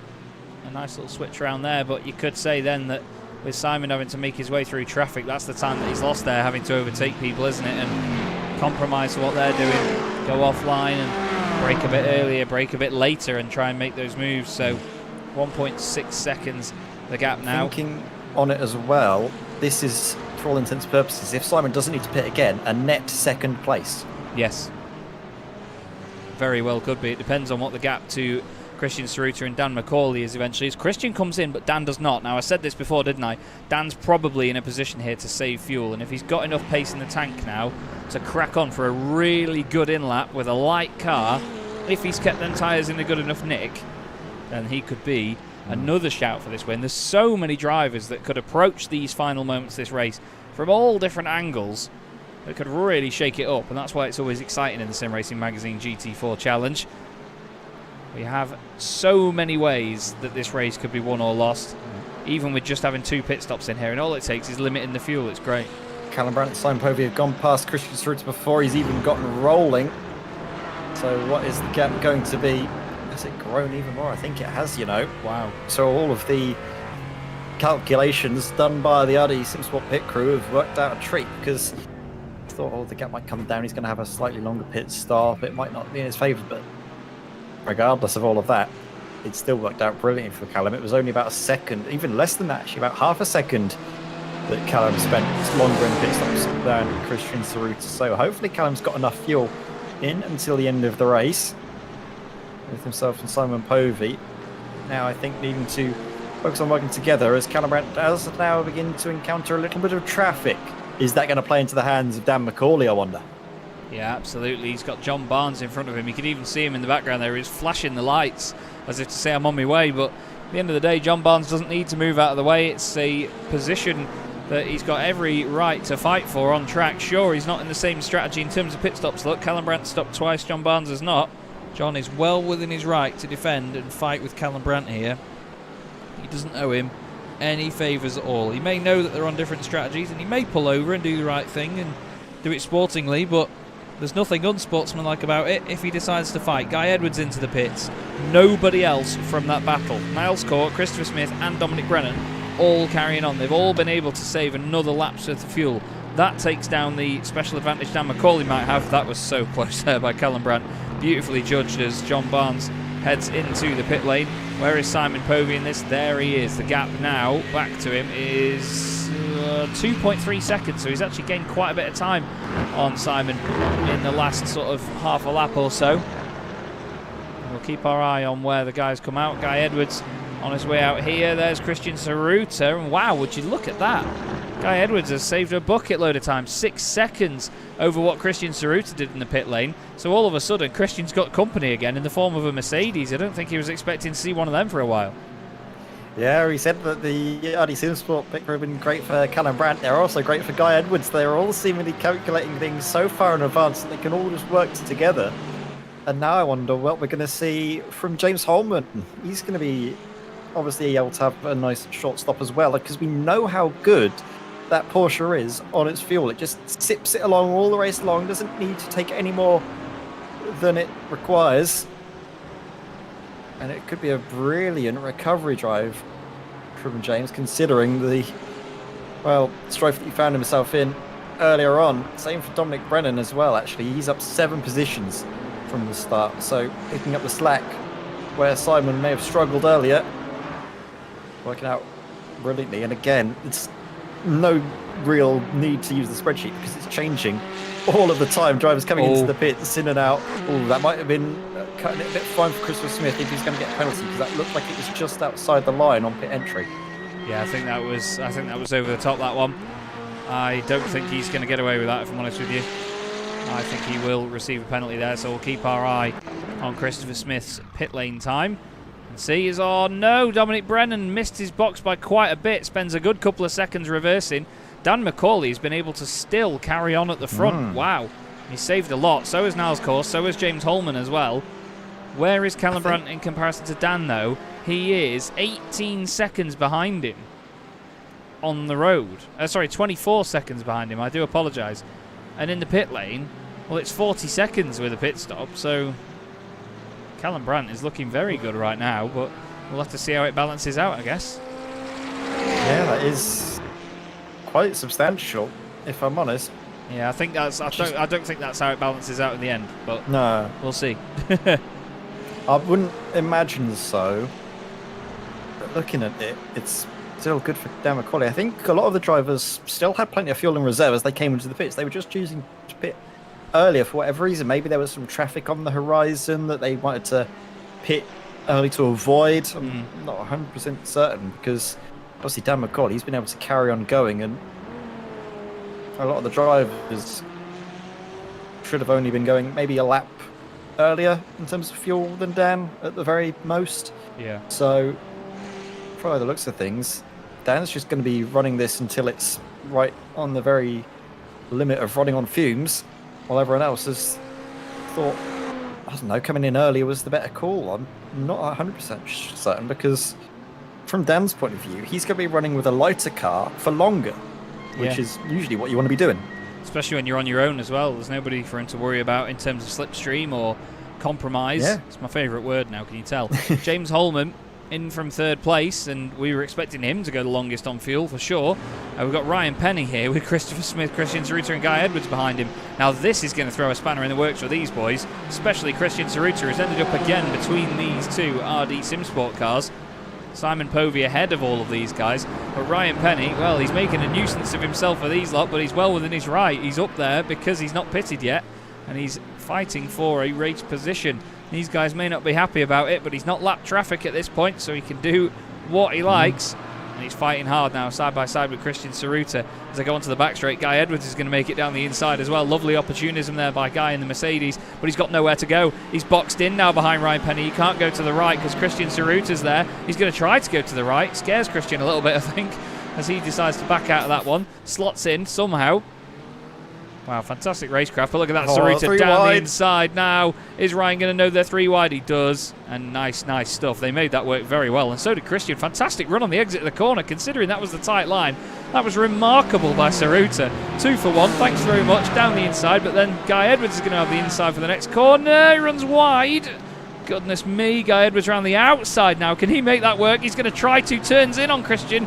Oh, a little bit too rough and tumble that for me. But still side by side on the exit. And Guy Edwards is back in front again. Now Saruta's run wide. Is Penny going to be able to make something of this?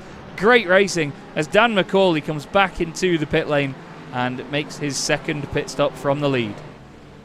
That was almost indistinguishable for your commentary on the Clios here, I think a year or so ago, wasn't it, Chaz? That was brilliant racing.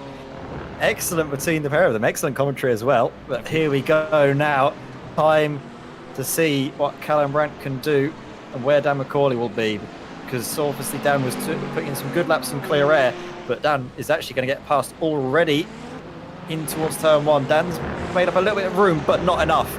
Callum Brandt continues on to lead the race, as does Simon Povey. Simon has gotten within slipstream range, but he needs to be saving fuel. I don't know if he's going to make the move for the race lead, because it's getting towards the time now where he's watching that fuel counter as much as he can do. Just keeping an eye on it at all times and working out if he is able to save it until the end of the race. And if he does need to, say, abandon it, maybe give up a position, how much time he can afford to lose before he loses any more. It's all about weighing it up, isn't it, Chaz? Absolutely is. There's been a bit of a drama here, unfortunately, with Pete Thickett. Hits the back of Paul Goffin, and Dominic Brennan gets involved as well. Paul Goffin was just headed into the pit lane, and I don't think Pete Thickett expected it, and around he goes. Mark Johnson's off the road as well, apparently, coming back on there in front of Christopher Smith. Mark is a lap down after his earlier dramas. Niles Core, by the way, leading this race at the moment, and he's made this stint last a long time, because this is lap 28, and he pitted on lap 14, so he's done a similar stint twice in this race now, and he's going to be the last of our front runners to pit. Ryan Penny in 8th place is still yet to pit as well. It's going to drop him quite a bit further down. Niles Core in, and by the way, Christopher Smith didn't seem to have a penalty of any kind from that pit stop, so he got away with that. 11.8 seconds his stop. Here is Niles Core, and here is Callum Brandt with Simon Povey behind. I tell you what, I bet Dan is going to be spitting blood with the fact that he's still got Simon Povey somehow in front of him here. I can imagine what the message is going to look like later when he says, I don't know how you did that, mate. I don't know how Lewis Ward is going to be feeling either, because he's been a real loser in that battle, wasn't it? With that incident, he's lost out a huge amount, even though Simon basically let him have the position. I have no idea how Simon's been able to get to where he is. And you said he was saving fuel. He's just on a purple lap. He's just on the fastest lap of the race, a 1:45.85. Niles Core has benefited massively from all of the shenanigans behind, and he now finds himself in 4th place. Started 8th on the grid. We were saying before that it was a little bit lower down than where we expected him to qualify, but the middle of this sort of top 10, top 15 has shuffled around so much over the course of this race. I can't remember who was where at the start, but right now it's Callum Brandt leading the way, Simon Povey in 2nd, in slipstream range, Dan McCauley 3rd, Niles Core in 4th, Christopher Smith 5th, ahead of Guy Edwards, Christian Saruta, James Holman, Pete Thickett, and then Dominic Brennan. Rob Sharp 11th, John Roberts is in 12th, but he still needs to pit a second time, and then Lewis Ward is just behind him in 13th position. So it's not going to be the be-all and end-all for Lewis Ward this round, but right now with his main championship rivals scoring some pretty big points. Although I say that, James Holman's down in 8th. And who was the other driver that was up there with him in all of that? Dominic Brennan was right in the fight, wasn't he? Simon Povey also. So, yeah, it's certainly shaken up, hasn't it? Sorry, not Simon Povey. I was looking at Season 2 results then. It's Holman, Brennan and Core. So, they're all up there. Niles Core the highest placed of them. But Holman and Brennan are only just in the top 10 in 8th and 10th. So, it's all about how Simon manages this, I suppose, because he'll take a couple of points off Callum Brandt, but those two are down in 5th and 6th, so no initial worry for Lewis Ward because he's 42 and 45 points ahead. I hope all that made sense, everybody, because I'm driving myself bonkers. I think it did, just about. I was just calculating all of the different points on our little spreadsheet and putting them all in, and all of a sudden, the Teams Championship has gotten a lot closer between RD Sim Sport and Spontex CDM Esports as it stands. Of course, that might change if Simon needs the pit again. But at the moment, Lewis Ward has had a decent recovery drive and is gaining now 8 points. So that will help him to reduce the deficit, or reduce the amount he'll be losing, I should say. Niles Core will still remain as the driver in 2nd place in the championship as it stands, with the gap now down to 20. So it was 30, it's down to 20. It's closing down, but it's still going to be more damage limitation for Lewis Ward than anything else. In fact, actually, as I say that, he does gain a position on the gap of John Roberts into the pits. Yes. So that will make it a little bit more comfortable, and all of a sudden that will be 21 points. Well, John is into the points scoring positions now in 18th place. Ryan Penny also in the pits, in the points after his pit stop. He remains in 15th place right now. I think he's on for quite a good score there, because I think he's on 6 points at the moment, is Ryan Penny. He is. And with that current result coming his way, he will now end up on... Excuse me. My spreadsheet has stopped working. He'll get double that, basically. He'll get another 6 points for finishing where he is. So he'll end up on 12 points. But the gap that we need to keep our eye on right now, Ed, is this at the front, because Callum Brandt, I think it's him that's been doing the fuel-saving strategy here, and Simon has got enough here to make it to the end. We'll have to wait and see.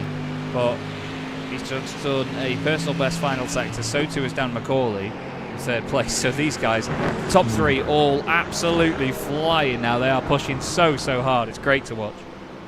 I mean, Simon went into the pits on lap 17 and was stationary for about 24 seconds. Callum Brandt was in on lap 22 and was stationary for about 20 seconds. I still think that Simon's going to be struggling a bit more for fuel, but the closer he gets, the easier it is to save the fuel. Unless that maybe happens. not, though. That happens, and the cloaking device is triggered a couple of times on this back straight. Needs to be careful, of course, just saving the fuel and more watching him behind, because Dan McCauley, he still has a shot of winning this, you know. Yeah, could He's just going go to be to pot hungry in to front. try and revenge his teammate. Absolutely. It could all go to pot in front of him and he could end up winning this race here at Hockenheim. But this is round 8 of the Sim Racing Magazine GT4 Challenge here on Chaz Draycott Media.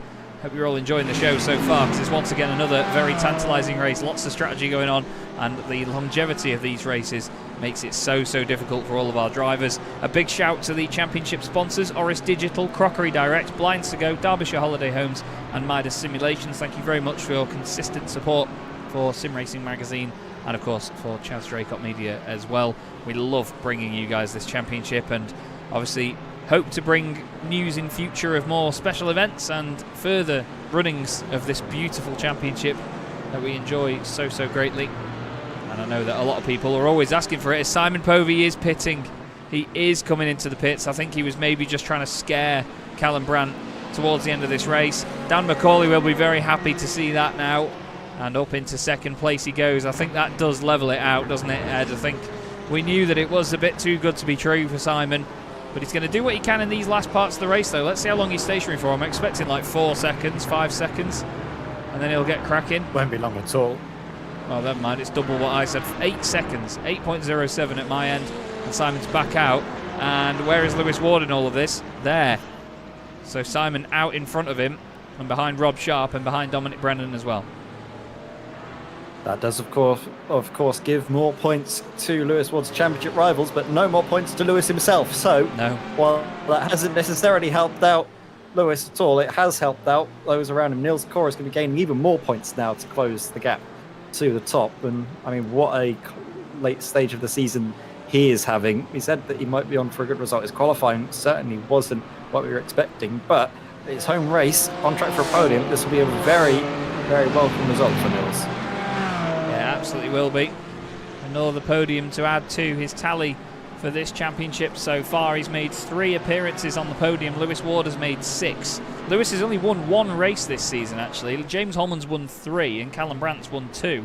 So it just shows you that while Lewis is the reigning champion, it's his consistency more than his race winning that gets the job done. He's had 3 second places, 2 third places and a race victory in round 3 of the championship. Simon Povey has 4 podium finishes to his name this season, more than pretty much all the drivers ahead of him except for Lewis, and a race win last time out at Spa. 3 podiums apiece for Holman, Brennan and Core, and then Callum Brandt has 2 race wins, and they were his only 2 podium appearances so far. Is he going to make it 3 podiums as 3 wins, or is Dan McCauley going to have enough in the tank to take this win right at the end? He's certainly doing a good job on the pace at the moment, is Dan. He was a tenth and a bit quicker than Callum last time out, so I still think that Mercedes is saving a bit of fuel. Looks like it is, you know. And maybe it could be a very telltale side of this race that Dan McCauley is just going to be settling for the points on the board. Obviously, RD SimSport are going to be gaining a little bit more of a gap in the Teams Championship. But for his own sake, Dan McCauley is probably better off just settling for second and not running anywhere, just trying to catch up. And obviously, if he loses out on the fuel, runs out completely, that's going to hurt him a lot more. Yeah, it really is. Miles Core needs to be careful as well, because these guys behind him are seemingly closing in. Christian Saruta and Guy Edwards are so close together, as always. Christian's car, when it comes down that back straight and comes towards us, is so shiny. It looks like it's sort of possessed by some sort of Holy Spirit as he heads towards us. Really does glow all the way down there. But he's filling the mirrors of Guy Edwards' car right now with a lot of Holy Spirit energy, and hoping that he can part the seas of the RD SimSport 2 machines. But the 2 BMWs in front, both having a very impressive round actually, considering how qualifying went for them. They were 8th and 9th on the grid, neither of them inside the top 5. But Niles Core and Christopher Smith yet again showing us that this car can be competitive in the right hands. We've had drama for Kim Such and Martin Kenyon, I'm afraid. Kim just clipping at the curb, and Martin then having another drama of his own as well Also, I think doing the same thing into the last corners. Oh, just clips the grass, actually, and around he goes. We're on to the final lap now, Ed, and it's Callum Brandt leading the way at Hockenheim. Yeah, Callum Brandt having a very good showing here at the end of the race. With not long to go now, this is it, the final time around. Dan McCauley hanging back and needing to save as much fuel as he can do, just to nurse the car through into second place and score some important points in the team's championship. RD SimSport will extend their advantage as it stands, and it will come to, from my maths, 12 points between them and then second place Apex Racing Academy.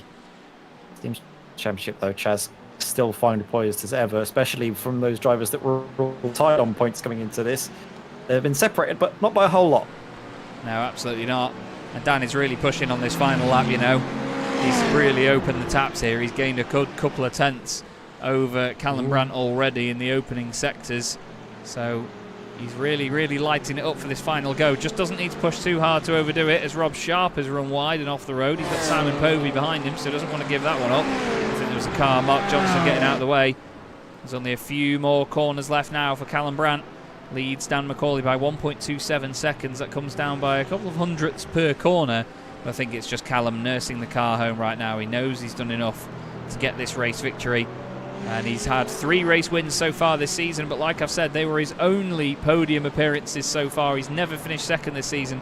He's never finished third, but he's not going to give a damn about that, because around the final corner to take the win in round 8 of the championship at Hockenheim, Callum Brandt for RD SimSport takes the win. Dan McCauley gets the season best second place. He said before tonight if he gets top 10 he'll be happy, and it's 3 manufacturers on the podium, with Niles Corr next up, Christopher Smith behind, then Guy Edwards and James Holman, who overtakes Christian Saruta at the line. Pete Thickett finishes in 8th place. Great return for Pete.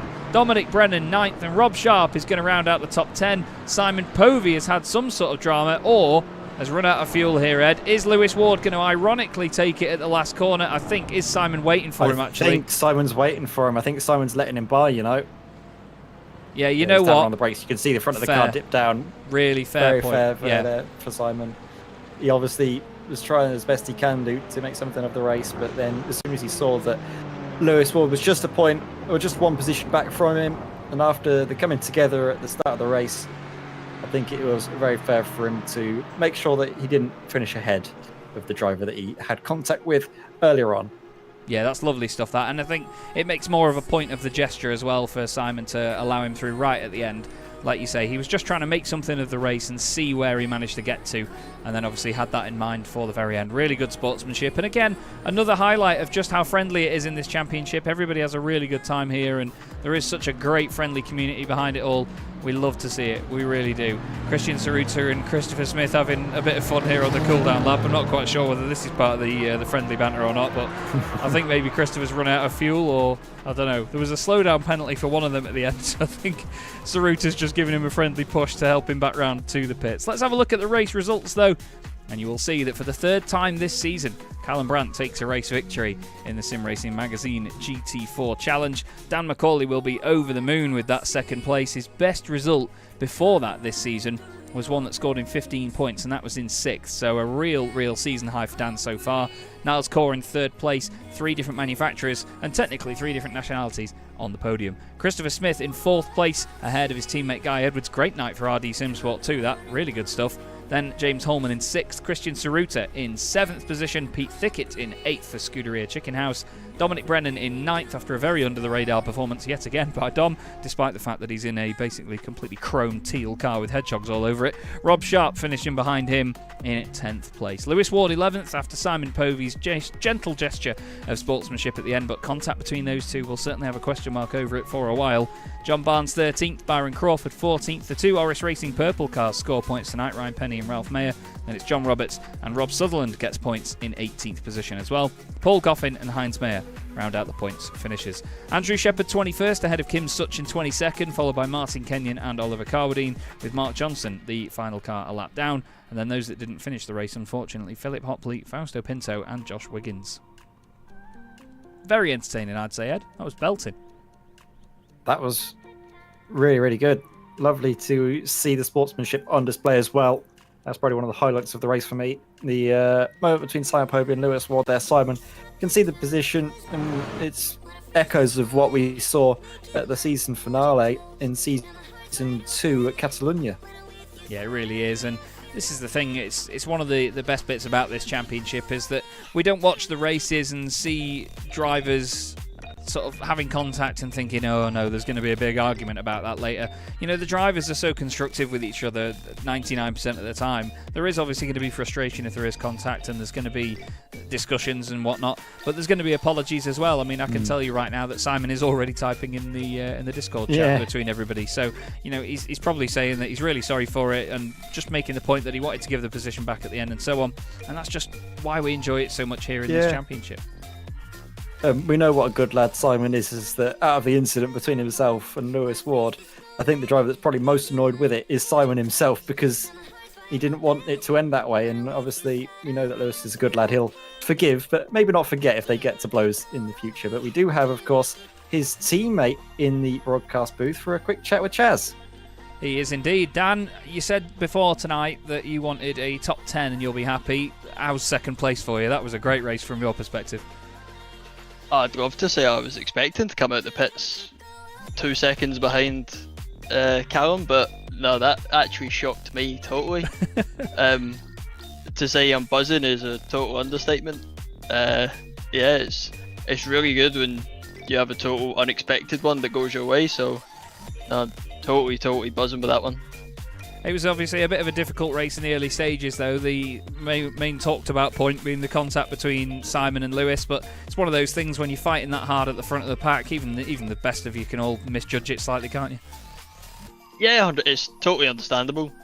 Braking in these cars, especially the McLaren on the bias that we run, it's really easy to hit the ABS. That's why you'll notice some of us go deep all of a sudden. It's as soon as you touch the ABS, you're going straight, and I think with Simon moving on the brakes to try and get up the inside, it just would have triggered the ABS straight away, which is why he's clattered Lewis in the side. It's a really, really easy thing to do, which is why I tend to shy away from moves at the corners like that, because it's so easy done. But I'm sure Simon will apologise, Lewis will forgive and forget, and we'll carry on to the next round as normal. And speaking of the next round of the championship, it gets spicy for the last 2 race meetings. We go to the Red Bull Ring next time round. What do you make of racing there in these cars? Because Slipstream's all important, but it's not the most featured circuit, or, well, it's not the circuit with the most twisty bits, is it? I think it was an awesome race last year. I know I had quite a hard time keeping Callum behind me there. I think the Porsche is going to be really, really strong there as well. It was a big fuel-saving track last year, and with the Porsche being as quick as it has this year, I think James will be right up there. Rob Sharp as well. I think he's going to be one to watch out for.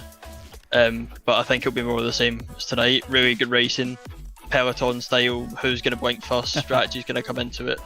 I'm just hoping I get another fluky qualifying lap so I can kind of control things a little bit more, because yeah, I think Callum's fuel saving tactic really helped me out today, because I could just kind of play it to my strength a little bit.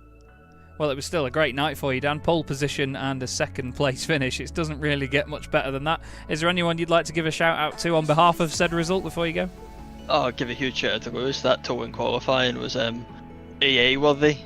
I'm kind of glad he got out of the way though, because I was catching him pretty quick. So no, a huge shout out to him. Obviously really unlucky for the team's championship that he got knocked out tonight, but I'm sure he'll come back all guns blazing at Red Bull Ring. Cheers to you guys as well for organising it, doing the broadcast, and yeah, catch you guys next week. Lovely stuff, Dan. Fantastic night. Well done. You've earned yourself a beer, and I will speak to you again very soon. See ya, ciao. Cheers. A great night for Dan, and you could hear how happy he was, couldn't you, Ed? Like he said, buzzing is an understatement. Yeah, it was obviously great to see him get on pole, and that extra point for Apex Racing Academy could be all important, you know, when we get to the later stages of the Teams Championship, because it's still finally poised as ever, even though it was a bit of a topsy-turvy race for the Apex Racing Academy boys. But regardless of that, we had so many excellent performances up and down the field, and we've still got plenty more drivers lining up for a chat with you, Chaz. So let's have a... Actually, no, I'll take this one, you know. I'll give you a break, Chaz, and I'll have a quick word with this man who joins us, Christian Sarutsa. Christian, it's good to see you back behind the wheel and fighting up in these high positions in the field. Maybe not the best of races for you. Obviously, you finished down one lower than where you started, but the racing that you were involved with was absolutely mega. Yeah, it was. I don't know what happened in the think it was the second stint, to be honest. I did miss my markers slightly in the pits, but I don't think it cost me that much time. Yeah, I'm not sure. I have to look back and see what everyone else was doing and why I ended up so far back. But yeah, the race was pretty good in that. Apologies to James for I thought he was kind of turning left to kind of block that side, but what actually was happening was I was turning him around. By the time I realised it was me doing it, I was like, oh, a bit late. The bonnet does stick out a little bit far in the Mercedes, so you can be forgiven for that one, I think. Yeah, it's a bit of a boat, isn't it?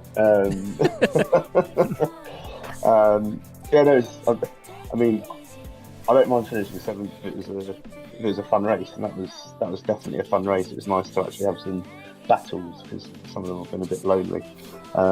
So that was certainly one of the more entertaining ones. We sure had a good battle with I think it was Guy and the other Mercedes as well. So good fun. Yeah, we were watching you through and all of the fighting that you were going through. Was that probably your favourite one of the race then? Because we saw you as well in a late battle with James at the end.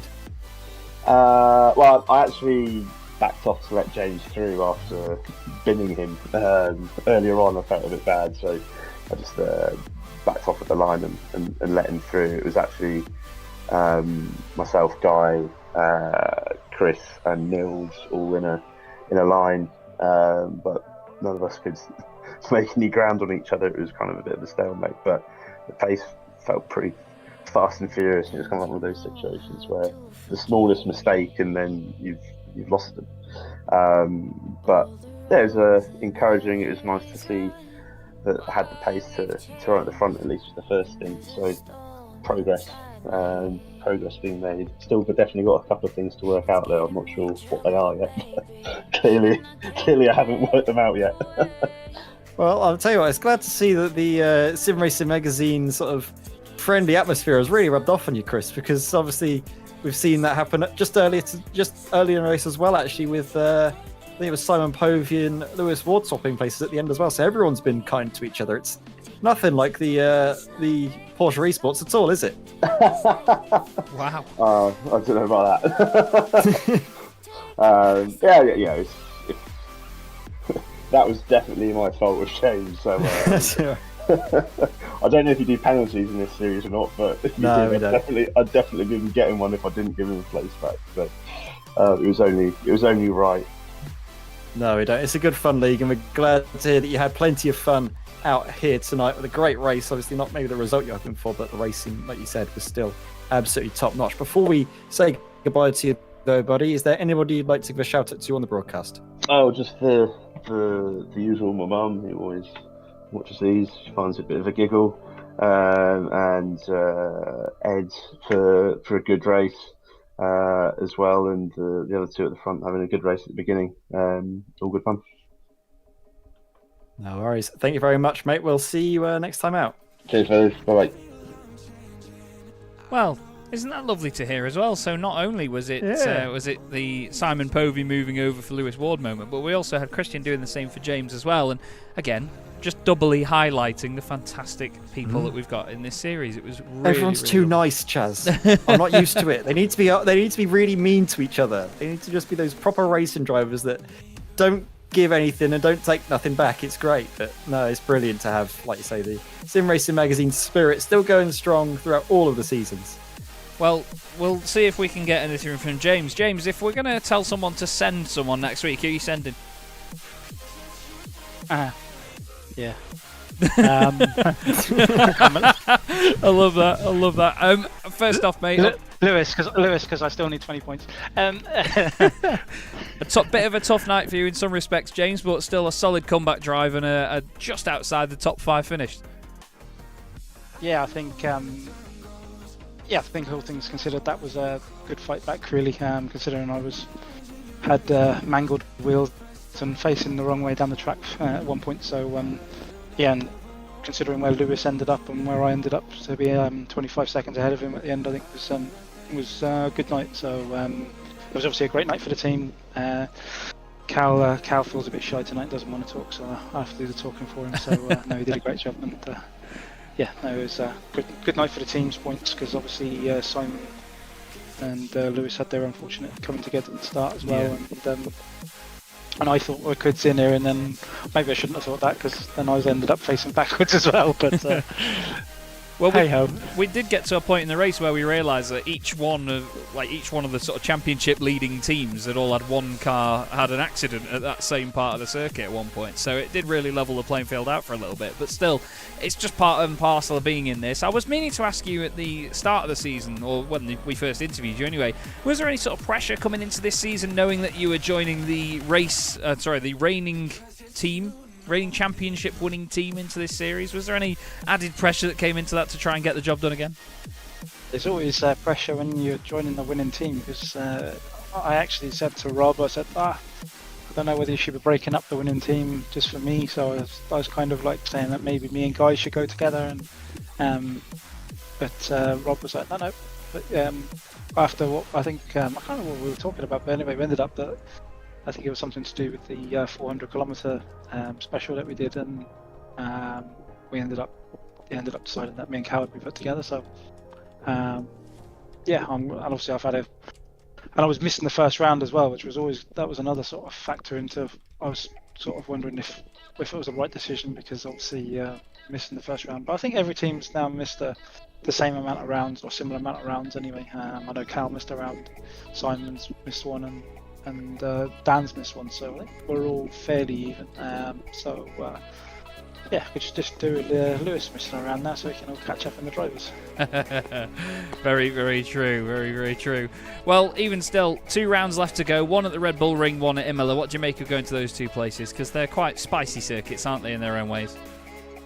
Yeah, if the racing to go by at the end of tonight, everything was really tight tonight. I was in that middle stint there, and Rob Sharp was absolutely glued to my rear bumper, and I was pumping in the laps. So everyone's flying, and everyone seemed to be really quick tonight. So Red Bull Ring, it's just a few. I know, so it's weird. Everyone thinks the Red Bull Ring has been easy. It is in a way, but quite technical in another way. So I think that will be a fierce race as well. And then we'll see where we're at. And then Imola's obviously. I don't know what car's going to be favourite around there. Maybe the Merc on the curbs, but we'll see what happens. I think my main priority now, from our point of view now, I think me and Cal will struggle. I know Doris had that bad result tonight, but I still think it's not really enough to close in on the points. So I think we're still targeting the teams as a priority at the moment over anything else. So so it was a bit of a shame that we probably lost the 1-2 tonight. In all fairness, I think. If I hadn't won, or if Cal hadn't won, it might have well have been me. I know Dan was on fire as well tonight, so he was going really, really well. But I think to be only 9 seconds behind Cal after everything that happened tonight, I think there was good pace in the car, and I think I was just looking at my fuel usage here. I was using 0.3 of a litre less a lap when I was sat behind everyone at the beginning. So wow. I could nearly have one-stopped the race, I think. So. It was. I think it's good. The answer to your original question before I went off on a tangent. I think it's going to be close, and I think it's going to be hard fought all the way to the last lap of the season. Well, we certainly look forward to seeing how we can see you amongst all of that, James. Is there anyone you'd like to give a shout out to before you go? Yep. Obviously, Team RD. Well done to Cal again, and obviously RD2 4th and 5th for. Chris and Guy, that was a fantastic result for them, so it kind of keeps them. They might have even got the best score of the night, maybe. So it might keep them in the hunt for the team's championship as well, just as an outside bet. But team. My mum loves this Tuesday night stuff, so she loves the broadcast that you guys put on. Obviously, thanks to you guys as well. But she loves the broadcast, cheering me on from home. So cracking. So and also thanks to my family as well here. They let me go and leave them for a couple of hours overnight and enjoy doing my racing. Great stuff, James. Always a pleasure to speak to you, mate. Thank you very much for your insight, and hopefully we'll see you again after the Red Bull Ring, and enjoy your week until then. Yeah, hopefully I don't end up backwards next week. But thank you. I'd like to point out here, thank you to Christian as well, because obviously that was very kind what he did at the end. I know obviously what happened earlier in the race, but no, it just shows what a great championship this is and how everyone's running the right way. So that was a fair play to Christian as well, so for letting me get through at the end. Nicely said, James. Well, a pleasure as always. Thank you very much, mate, and we'll see you soon. Cheers, mate. Take care. Cheers. And even that's nice as well, Ed, because the drivers then recognise that the others have done something for them in sportsmanship. It's just great to see, isn't it? Another fantastic, positive vibe to end the stream. Oh, it's so sickly sweet. I think I might be sick. It's been brilliant, isn't it, that this championship, and it's why we always sort of talk very highly of the Sim Racing Magazine leagues and all of the special events that we put on, because it's such a friendly atmosphere. All of the drivers get along well. Sure, they can have moments where drivers hit into each other and the tempers can sometimes flare on the racetrack, but it's all fun and games, isn't it? It's never taken outside of that, and it's always just good sportsmanship driving as well, because the drivers do, more often than not, sort it out themselves. They give the positions back, which is brilliant to have. But we're already hearing that Simon says he's not wanting to race next time, doesn't want to get involved with the battle of points. I say no. We need him out on track. We need more drivers battling away, because it's great to see, isn't it? Absolutely is. I'm gonna force him to race next week. We'll have to see. Yeah. You're team boss. That's the only problem, really. When you've got a team in it, you think, Simon, shut up.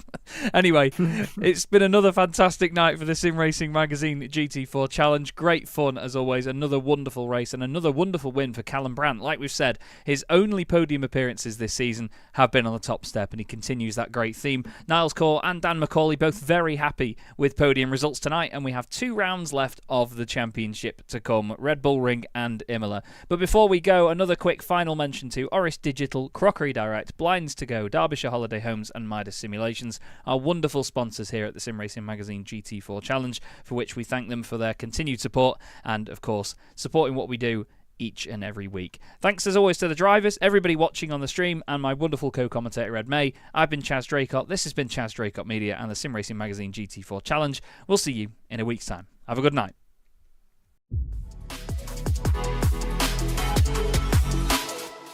4 French drivers at the French Grand Prix trying to win this on the final lap. The 3 wide again, Guillaume down the inside. Guillaume moves across, they're both in front of Milan and Pouget. Before you know it, we find ourselves here in the very final race of the competition. And then they see truck racing and they think, this is crazy, you know, these are 5-ton machines, 1200 horsepower brake. Oh, look at that switchback. Oh, he's been moved and the drift to show off.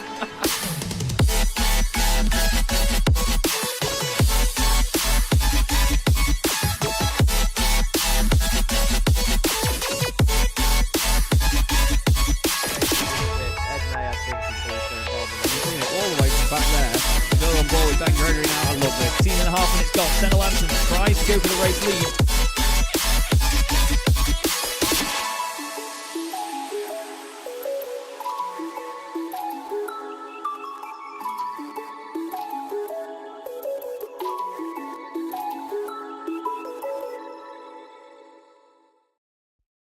Racing isn't easy, but experiencing it is. iRacing puts you in the driver's seat with the industry's leading sim racing game. Drive on laser scan replicas of the greatest racing circuits from around the world. Go head-to-head against other drivers chosen by skill-based matchmaking to ensure competitive racing at every level. Compete across all your favorite series. In officially licensed cars, engineered to deliver the most accurate driving experience possible.